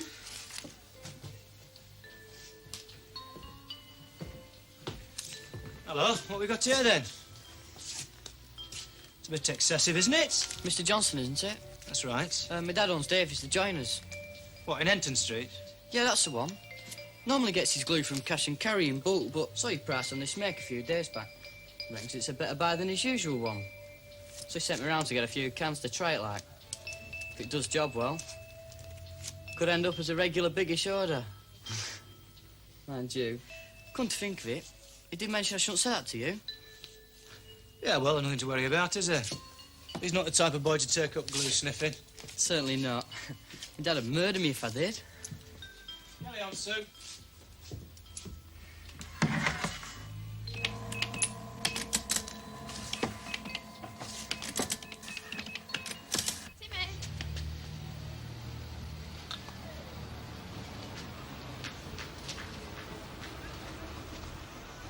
Yeah, that's the sort of thing.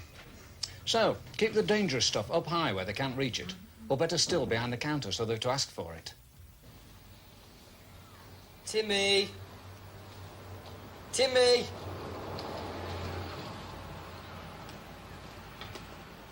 Timmy!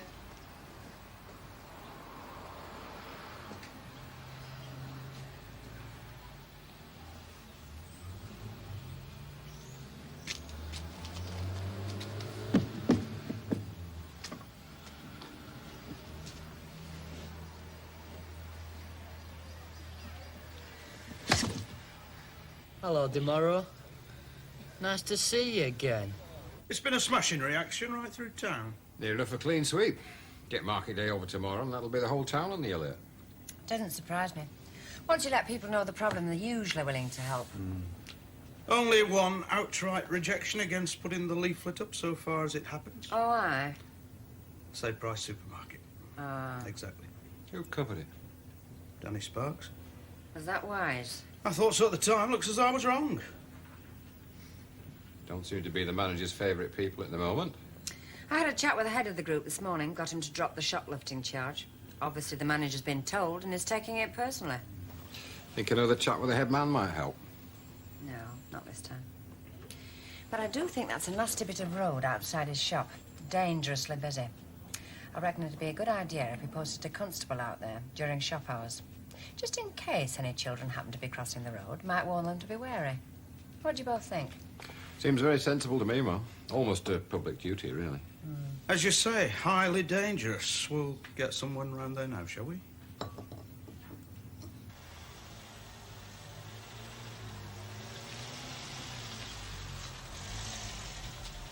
I was wondering, can you tell me the way to Hartley Police Station, Constable? Hello, Brian. Have we finished? Yeah, just caught the last couple before they closed. Me too. Hop in. Save the shoe leather. Great. My feet are killing me. You know, the only thing that's keeping me going is the thought of all that lovely overtime. Great.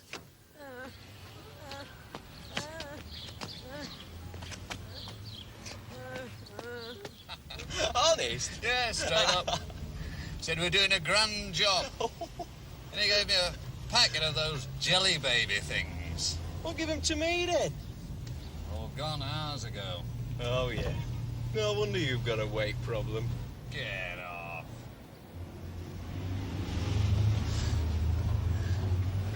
What the?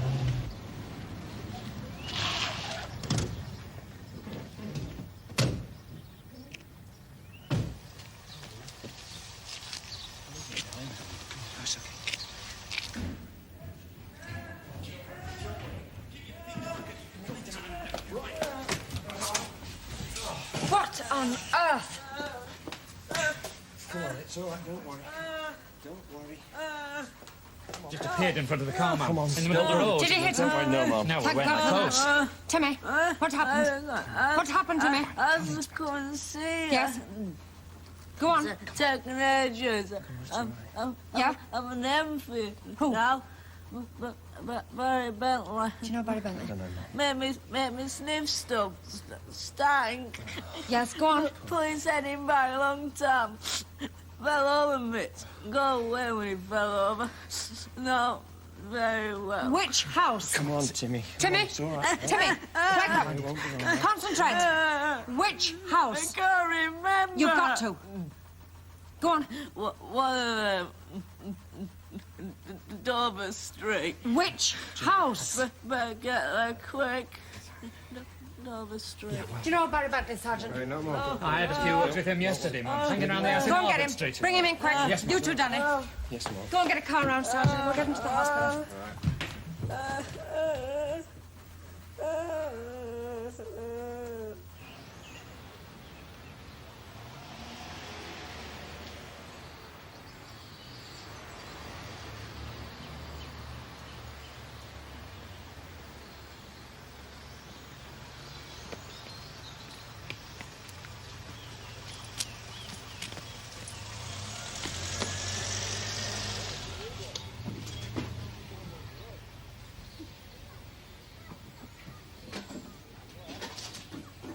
Brian!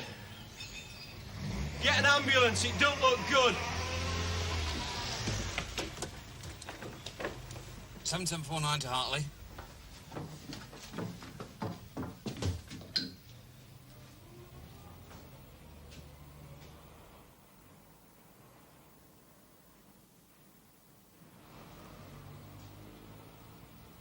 Danny? Are you there, Danny? I called the ambulance.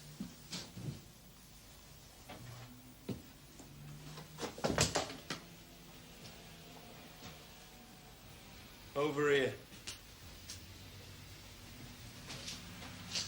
He's dead, Brian. He's only a kid and he's dead.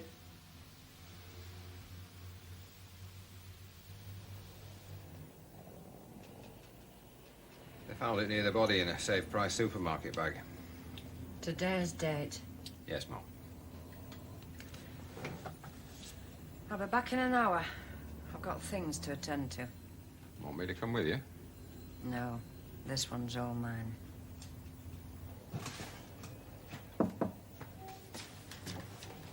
Thank you. When's this going to stop, Inspector? I'd like to finish my work and go home. I've had policemen on my back all day, inside and outside my shop. Yesterday it was one being offensive about my treatment of a thief. And then you interfering with company policy as regards shoplifters. The policeman was outside to put off any kids who might be tempted to buy glue here. The only shop in Hartley without our warning displayed. This is insufferable. It's harassment. It's not harassment, Mr. Johnson. A public duty. Unfortunately, we got the policeman outside too late to stop Barry Bentley's purchase. Barry Bentley? About 5 hours ago, a youth of 15 bought 6 large cans of safe weld adhesive here. Did you know that? Yes, my assistant brought my attention to it. Turns out the boy's father owns a small timber yard close by. Could, in fact, become a good customer of Safe Price. The boy's father doesn't own any timber yard, Mr. Johnson. The boy was lying. Well, see the boy about it, not me. I've done nothing wrong. There's nothing you can prosecute me for. So why this constant harassment? Not harassment, Mr. Johnson. And you're right. No prosecution will arise. In fact, I've simply come to bring you an invitation. Invitation? Yes. The boy collapsed after sniffing the glue you sold him. He died of asphyxiation. I've just seen his body at the mortuary. He was 15 years old. I thought you might like to attend the funeral. After all, you do deserve to be invited. I mean, if it hadn't been for you, there'd be no funeral to attend, would there? Good day, Mr. Johnson.